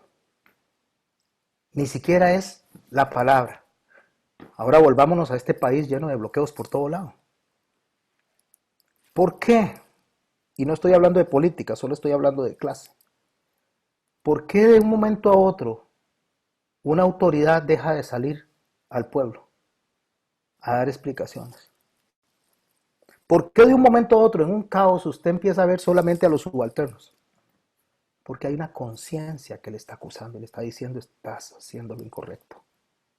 Estás haciendo lo incorrecto. Entonces huye el impío sin que nadie lo persiga. Bueno, en este caso todo el mundo lo está persiguiendo, pero digamos, huye el impío sin que nadie lo persiga. Lo que significa es que cuando usted sabe que está mal, usted no quiere salir.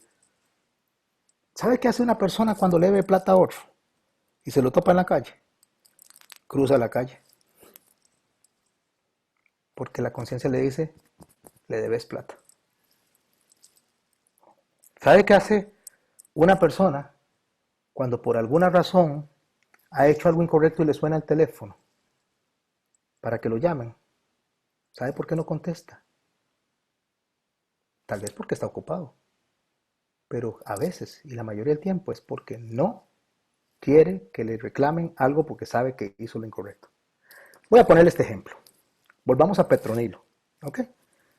Y Petronilo llega, le dio los chocolates a la esposa, le dio las flores a la esposa y la esposa dijo, bueno, quién sabe que lo picó, pero tan ricos los chocolates, ¿verdad? Me voy a comer los sneakers, voy a poner estas flores aquí, qué bonita, le voy a poner agüita, y viene y pone el teléfono en la sala, en la mesa, y se mete a bañarse, y de pronto suena el teléfono, trinininininin, trinininininin. Qué raro sonido, ¿verdad? Tiene ese teléfono, pero trinininin, no, suave, suave, y sale todo mojado, lleno de jabón, yo contesto, yo contesto. ¿Sabe por qué? Porque la conciencia lo acusa que en cualquier momento van a agarrar el teléfono y lo van a descubrir. Entonces Petronilo le pone claves al teléfono, claves a la computadora. Si usted tiene un teléfono en su casa, lo puede accesar su esposa, su hijo, su hija. No importa quién le conteste el teléfono. Si yo tengo este teléfono y lo dejé afuera y estoy dando la clase y suena, mi esposa dice, está sonando, mi amor, ¿me puede contestar? No tengo que tener ningún temor de que ella conteste el teléfono. Pero si yo debo facturas, entonces yo le voy a poner claves a esto. Ay, es que la privacidad. Ay, señor, qué antibíblico es eso. ¿Por qué? Porque usted y su esposa son una sola carne, son una fusión, son uno. Ay, es que yo tengo plata en el banco. ¿Y cuál es el mío? No es la plata de los dos. Déjeme decirle algo, cuando usted tiene que protegerse de su esposa o su esposo de usted, es porque hay algo que está mal. Hay algo que está mal. Yo no puedo venir y que mi esposa me diga, mi amor, vieras que necesito 5,000 colones. Yo le diga, toma, se los presto y me los paga. ¿Cómo que se los presto y me los paga? Que es que no es que somos uno. Tome esta. Otro día yo voy a necesitar. Eso es para una conferencia de matrimonio. Después los voy a invitar. Pero mi hermano, lo que es de uno es del otro y lo que es del otro es del uno. Y no tiene que haber absolutamente nada que nos separe. Porque la conciencia nos acusa. Ah, pero entonces Petronilo tiene tanto temor que le pone claves a todo, hasta el collar del perro. Leo, dice, a ver, porque cuando los gentiles que no tienen ley hacen por naturaleza lo que es de la ley, estos, aunque no tengan ley, son ley para sí mismos, mostrando la obra de la ley escrita en sus corazones, dando testimonio su conciencia y acusándoles o defendiéndoles sus razonamientos. En el día que Dios juzgará por Jesucristo los secretos de los hombres conforme a mi evangelio. Y dice el verso 17, y viene con un regaño.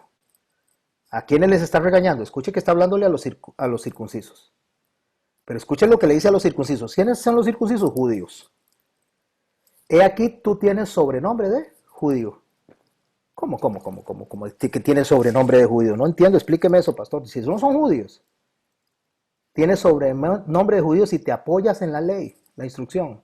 Y te glorías en Dios. Y conoces su voluntad. E instruido por la ley, aprueba lo mejor. O sea, sabe lo que tiene que hacer, conoce toda la dimensión de lo que Dios quiere, y entonces dice, yo soy judío. Y confías en que eres guía de ciegos, luz de los que están en tinieblas, instructor de indoctos, maestro de niños, que tienes en la ley la forma de la ciencia y la verdad. Voy a traducírselo a lo tico. ¿Qué les parece? Ustedes creen que son cristianos y se ponen por sobrenombre cristianos y creen que porque van todas las semanas al culto y ustedes creen que porque van todos los días a discipularse y porque se saben de memoria los versos y porque cantan las mejores canciones, ¿ustedes creen que se van a escapar del castigo de Dios si tienen pecado oculto en el corazón? No, señor. Con Dios no se juega. Usted puede engañar a cualquiera, pero a Dios nadie lo engaña. No os engañéis, Dios no puede ser burlado. Eso es lo que les está diciendo. Pues tú, en lo que enseñas a otro, dice, ¿no te enseñas a ti mismo? O sea, enseña a los demás, pero no lo practica en su corazón. Tú que predicas que no ha de hurtar, hurtas. O sea, le dice a los otros que no hagan algo que usted está haciendo. Tú que dices que no adulteres, adulteras. Tú que abominas a los ídolos, cometes sacrilegio. Tú que te jactas de la ley, está hablando con los circuncisos. Con infracción de la ley, deshonras a Dios. ¿Cuál infracción? De estar acusando a los demás, creyéndose mejor que los demás cuando tiene deudas delante de Dios. Porque como está escrito, verso 24, el nombre de Dios es blasfemado entre los gentiles por causa de vosotros. Déjenme explicarlo de esta manera, mis hermanos. Me encanta poder usar ejemplos de la vida cotidiana, de lo que está pasando. Según las estadísticas, la mayoría de los presidentes cristianos, digo presidentes cristianos de partidos cristianos que llegaron a ser presidentes, y la mayoría de la gente que se dice cristiana, que llegó al poder en política, de cada 10 terminan jalándose una torta en el poder. ¿Y quién es blasfemado? El nombre de Jesucristo. Porque confundieron la gimnasia con la magnesia, no era ahí donde tenían que estar. Entonces terminaron siendo votados por cristianos para ponerlo en un puesto de cristiano creyendo que van a cambiar todo y terminan haciendo lo incorrecto. Y si quiere que le dé un ejemplo, y allá sí me borran el video el audio, lo que sea. En la Asamblea Legislativa, voy Johnny, en la Asamblea Legislativa, el presidente de la Asamblea Legislativa es cristiano y estorbó para que la ley de matrimonio igualitario pudiera pasar. Entonces, al final de cuentas, el nombre de los cristianos, el nombre de Jesucristo fue blasfemado porque esa persona no debería estar sentada ahí. Dígame, Johnny. Uno de los mayores problemas que tiene cualquier político que trabaja en municipalidades, en política, alcaldes, regidores, todo eso, es que ellos para pasar un proyecto van a tener que apoyar entre 10 y 15 proyectos de otros partidos y si no, no va a lograr pasar solo un proyecto que él pretende pasar. Por eso, entonces, ¿qué está haciendo ahí? Ahí no tiene que estar haciendo nada. ¿Sabe dónde tiene que estar? Debe estar en la iglesia enseñando la palabra de Dios a las personas para que cuando los proyectos pasen, el mundo se desboque, entonces la gente sepa qué hacer. Porque el mundo se va a desbocar. Entonces lo que él está diciéndole a los judíos es, ustedes se dicen judíos, pero no hacen lo que Dios dice. Son judíos y les dice que tienen sobrenombre de judíos. O sea, ustedes lo que tienen de judíos solo es el apodo nada más. Pero de Dios usted no tiene nada. Entonces, ¿de qué sirve que sean judíos? O sea, ¿para qué sirve haber nacido judío? ¿Para qué sirve haber nacido dentro del marco de la religiosidad de Aarón? Haber aprendido todo eso, de nada sirve entonces. ¿Para qué sirve si no me voy a salvar por eso? Tengo que ser lo que usted me dice y que tengo que creer en la fe de Jesucristo y tengo que creer en eso. Y si yo no me comporto bien, de nada me sirve eso. Entonces, ¿para qué soy judío? Pues en verdad la circuncisión aprovecha si guarda la ley. O sea, eso te hace bien si haces lo correcto. Pero si eres transgresor de la ley, tu circuncisión viene a ser como, o sea, no sirve para nada. Pues, si pues el incircunciso guardare las ordenanzas de la ley, no será tenida su circuncisión por circuncisión. O sea, lo que está diciendo es, al final de cuentas, no es si está circuncidado o si está incircuncidado. Aquí lo que manda es cómo su corazón a la hora de conducirse.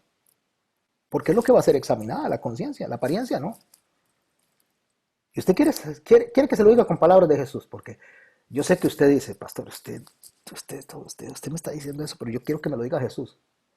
En aquel día, muchos me dirán, Señor, Señor, en tu nombre hicimos milagros, profetizamos, hablamos en lenguas, sanamos enfermos. Y yo les diré, apartados de mí, hacedores de maldad, ir al fuego eterno con Satanás y sus ángeles. O secuaces. Lo que quiero decir es que el que yo me diga creyente no me hace creyente. El que se diga judío no lo hace judío. Eso puede ser solo un apodo. Ser cristiano para mí es un apodo. O ser cristiano para mí es una verdad.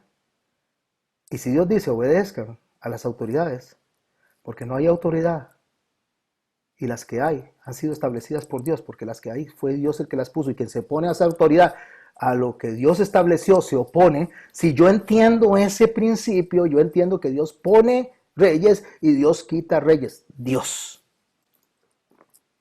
no yo, Dios. Dios pone y Dios quita. Y mientras tanto, ¿qué me toca a mí hacer? Le voy a contar qué le toca hacer. Usted llega, al igual que un hombre que a los 16 años fue llevado a Babilonia, capturado en la primera deportación, se le quitaron los testículos, se hizo eunuco, se le cambió el nombre por Belsasar, se le dieron ropas babilónicas y se le dio comida babilónica. Se propone en su corazón no contaminarse. Pasan los años, empieza a servir en Babilonia, porque Dios dijo que tenían que servir durante 70 años y que sirvieran bien, que obedecieran a esas autoridades. Y él obedece a esas autoridades. las obedeció siempre. 4 reyes sirvió durante ese tiempo y saben de quién estoy hablando. Daniel.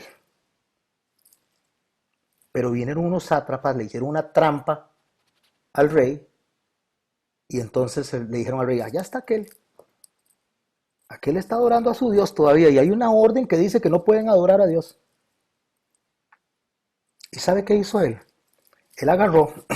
Daniel agarró unas pancartas y les puso rey abajo, Dios arriba. Y salió a las calles y empezó a decir, abajo el rey, todos con Dios, obedezcamos a Dios antes que a los hombres. Aquí nosotros no vamos a hacer caso. Ah, no, ¿verdad? Esa no es la historia. Me equivoqué de historia. Porque ¿sabe cuál es la historia? Él llegó a su aposento, abrió todo y se puso a orar. Lo agarraron, lo llevaron ante el rey y le dijeron, es que este está infringiendo la ley. ¿Qué hacemos con él? Arrojémoslo al foso de los leones. Y entonces él vino y agarró y dijo, todos juntos, levantémonos porque somos bastantes, somos una iglesia y entonces podemos vencer al alcalde y podemos vencer al rey y podemos vencer a todos. Ah, no, otra vez me equivoqué de historia. No fue eso. Es que mira cómo me confundo porque me enredo con lo que está pasando. Entonces, vuelvo otra vez. Lo metieron al foso de los leones y ¿sabe qué hizo? Orar. Y en la mañana llegó el rey a tocar la puerta porque el rey lo amaba a él y solo le hicieron una trampilla ahí, bien fea.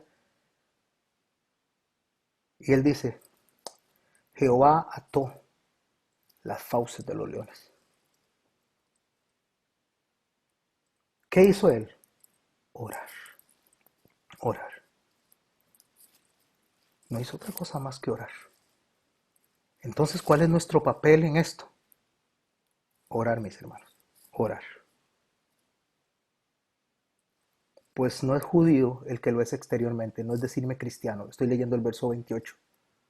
Pues no es judío el que lo dice exteriormente, no es como yo me vea por fuera.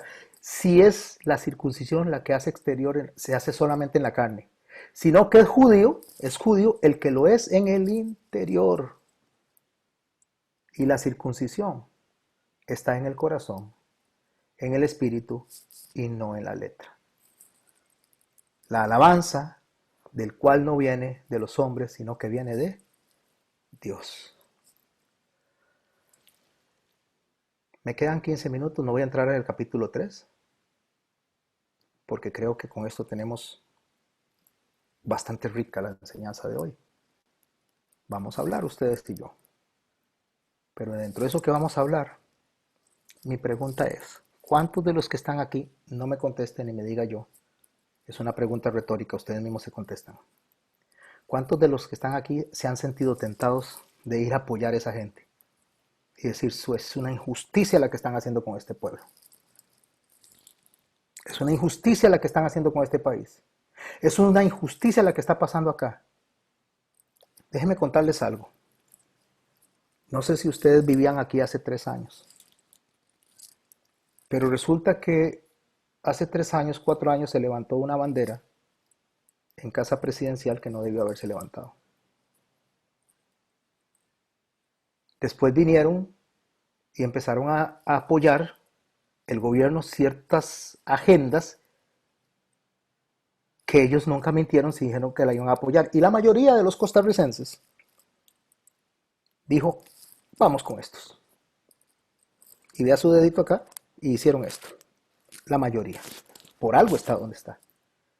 ¿Usted cree que esto no iba a desatar la ira de Dios? ¿O qué piensan? Devolvámonos aquí. Que menospreciándola,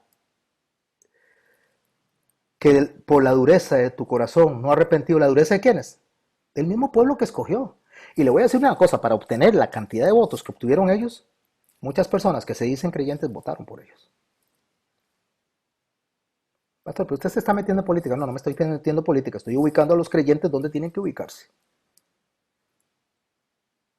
Por la dureza de tu corazón no arrepentido atesoras para ti mismo la ira para el día de la ira.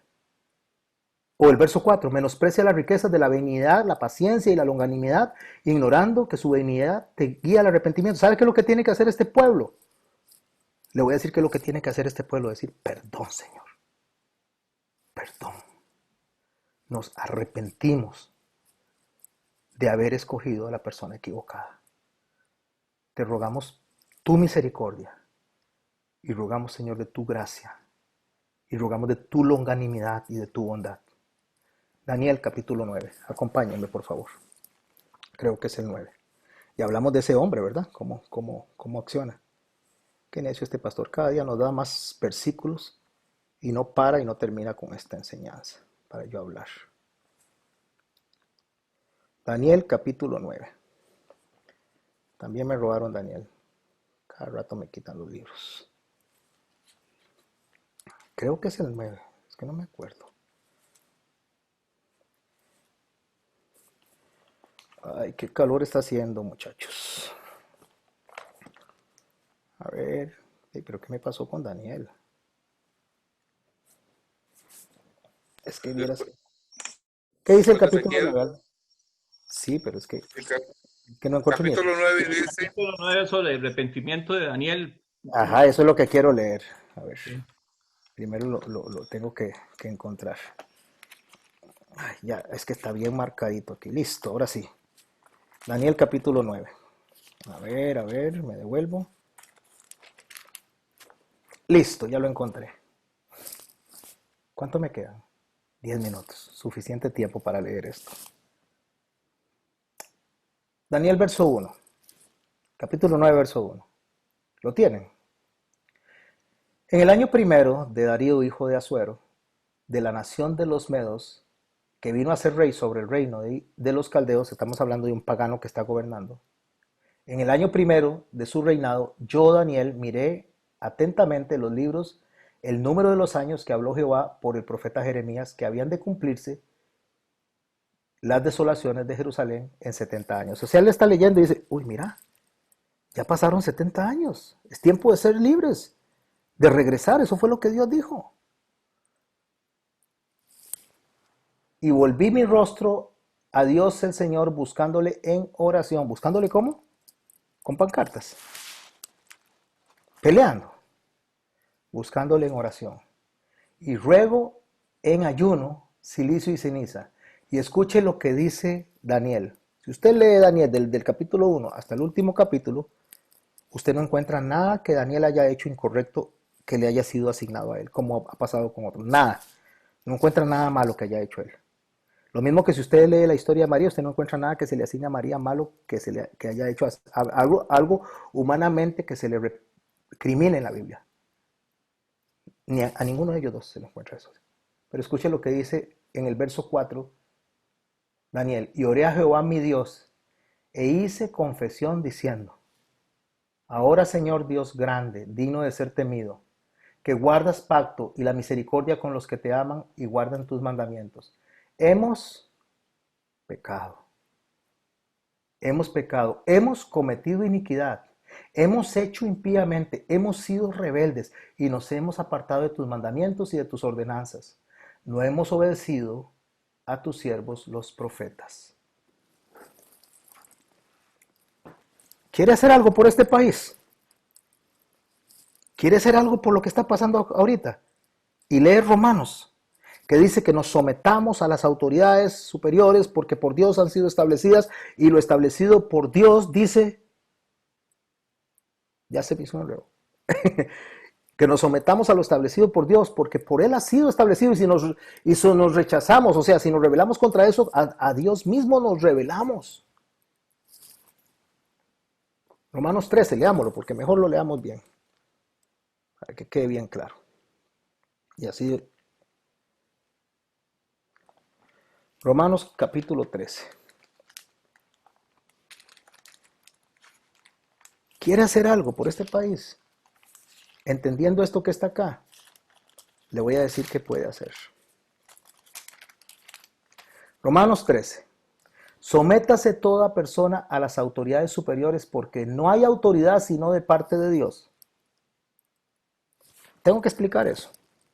No, ¿verdad? Cuando lleguemos a Romanos 13 lo voy a explicar, pero creo que está muy claro. Y las que hay, piense cuáles autoridades hay aquí. Por Dios han sido establecidas. Ay, Señor, ¿qué es esto tan raro? ¿Tú dejaste esas autoridades ahí? Sí, porque era lo que merecía este pueblo que permitió cosas que no debió de haber permitido. De modo que quien se opone a la autoridad, a lo establecido por Dios, se resiste. Y los que resisten acarrean condenación para sí mismos. ¿Quiere hacer algo por este país? ¿Quiere hacer algo? ¿Usted quiere que yo le explique qué hacer? ¿Quiere usted que yo le diga que vaya a la calle? Y usted me dice, pastor, ¿pero por qué está diciendo eso? Yo no sé, Dios me puso a enseñar Romanos en esta fecha. ¿Qué iba a saber yo que iba a caer un día como hoy? Dios sí, yo no. ¿Y qué iba a saber yo que usted necesitaba hoy este mensaje en su corazón, que usted dice y le arde el corazón porque dice, yo quiero ir a agarrar a pedradas esa casa? ¿Y qué iba a saber yo que el día de hoy usted decía, pero cómo es posible que no podamos pasar y este país cayéndose en economía y sigue cayendo si yo no voy a hacer nada? ¿Quiere hacer algo, mi hermano? ¿Quiere hacer algo, mi hermana? Ore. Ore. Pero cuidado como ora. Porque usted puede orar de esta manera, Señor, perdona a estas personas, Señor, estos insensatos, estos sinvergüenzas, Señor, perdónalos. Es más, pásalos por el fuego consumidor, que caiga fuego sobre ellos, como dijeron los hijos de Zebedeo. Que queden destruidos. No, Señor, no, Señor, así no es como se ora. Eso es una oración errada. ¿Sabe cómo se ora? Padre, perdónanos. Perdónanos, Señor. Perdónanos a todos los costarricenses, Señor. Te oramos y te rogamos porque hemos fallado. Te rogamos porque nos hemos equivocado. ¿Y yo por qué voy a orar así? ¿Acaso yo tengo la culpa? ¿Sabe cómo se llama? Orgullo, altivez. Eso es orgullo y eso es altivez, porque no importa si el otro tiene la culpa. Aquí no se trata de quién tiene la culpa, aquí se trata de que hay un Dios santo, misericordioso, al cual tenemos que rogar y decirle, Señor, perdónanos, perdónanos por lo que hemos hecho. Y yo no voté por ellos. ¿Y qué hay con eso? Deje de pensar que es mejor que los otros porque no votó. Y que los otros son peores que usted porque ellos sí votaron. Deje de pensar que son mejores que los otros porque usted no subió la bandera. Y que ellos son peores porque sí subieron la bandera. Deje de pensar que somos mejores que los otros porque los otros aprobaron leyes y yo no las he aprobado. ¿Quiere que le diga una cosa? Muy probablemente, si usted hubiera estado en la misma posición, en esa silla, hubiera terminado aprobando las mismas cosas por la presión que ejerce las personas que pusieron a estas personas. No estoy excusándolos, no estoy defendiendo, pero tampoco estoy diciendo que usted y yo seamos mejor que nadie. No somos mejor que nadie. Lo único que nos alcanzó a nosotros fue la misericordia de Dios. Eso es todo. Perdónanos, Señor. Perdónanos. 2 minutos. Terminó la clase. Rápido se nos fue. Y vamos a orar. Vamos a orar y le vamos a dar que gracias a Dios. ¿Es incómodo lo que está pasando? Sí, es incómodo. ¿No me gusta? No, no me gusta. No me gusta lo que está pasando. Pero dijo Jesús cuando llegaron a atacarlos, cuando llegaron a arrestarlo. Vino Pedro y agarró una espada, la desenfundó y le cortó la oreja a Malco. Levantó las pancartas, le cortó la oreja a Malco. Levantó barricadas, le cortó la oreja a Malco. Tiró piedras, le cortó la oreja a Malco. No sé si me estoy explicando. Y Jesús se volteó y le dijo, Pedro, guarda la espada, porque al que espada mata, a espada perece. Si yo quisiera, le pediría a mi Padre y me enviaría más de 12 legiones de ángeles. Pero ¿cómo se cumplirían las escrituras? No es por fuerza, no es con espada, ni con ejército. Es por la palabra de Dios en el poder del Evangelio que nosotros podemos salir adelante. Cuando vean sitiar Jerusalén, dice, huyan a las montañas y oren para que no los agarre en invierno ni los agarre en día de reposo. Oremos para que si el Señor viene, no nos agarre peleando con otras personas. Oremos para que cuando el Señor venga nos encuentre orando y pidiendo bendición, pidiendo misericordia por esas personas. Esa es su función y esa es mi función. No es otra. Somos hijos de Cristo y somos hijos del Rey. ¿Y sabe qué hizo el Rey? Estaba en la cruz, sangrando hasta la última gota, ya estaba muriendo, con espinas incrustadas en su cabeza que le rasgaron el cráneo, con ese ardor del sol que estaba pegando sobre sus hombros y su cabeza, con todas las llagas que tenía, sin comer desde la noche anterior, con sed, escupido, vituperado, maltratado. Tenía todo el derecho de decir, Señor, mata a estas personas.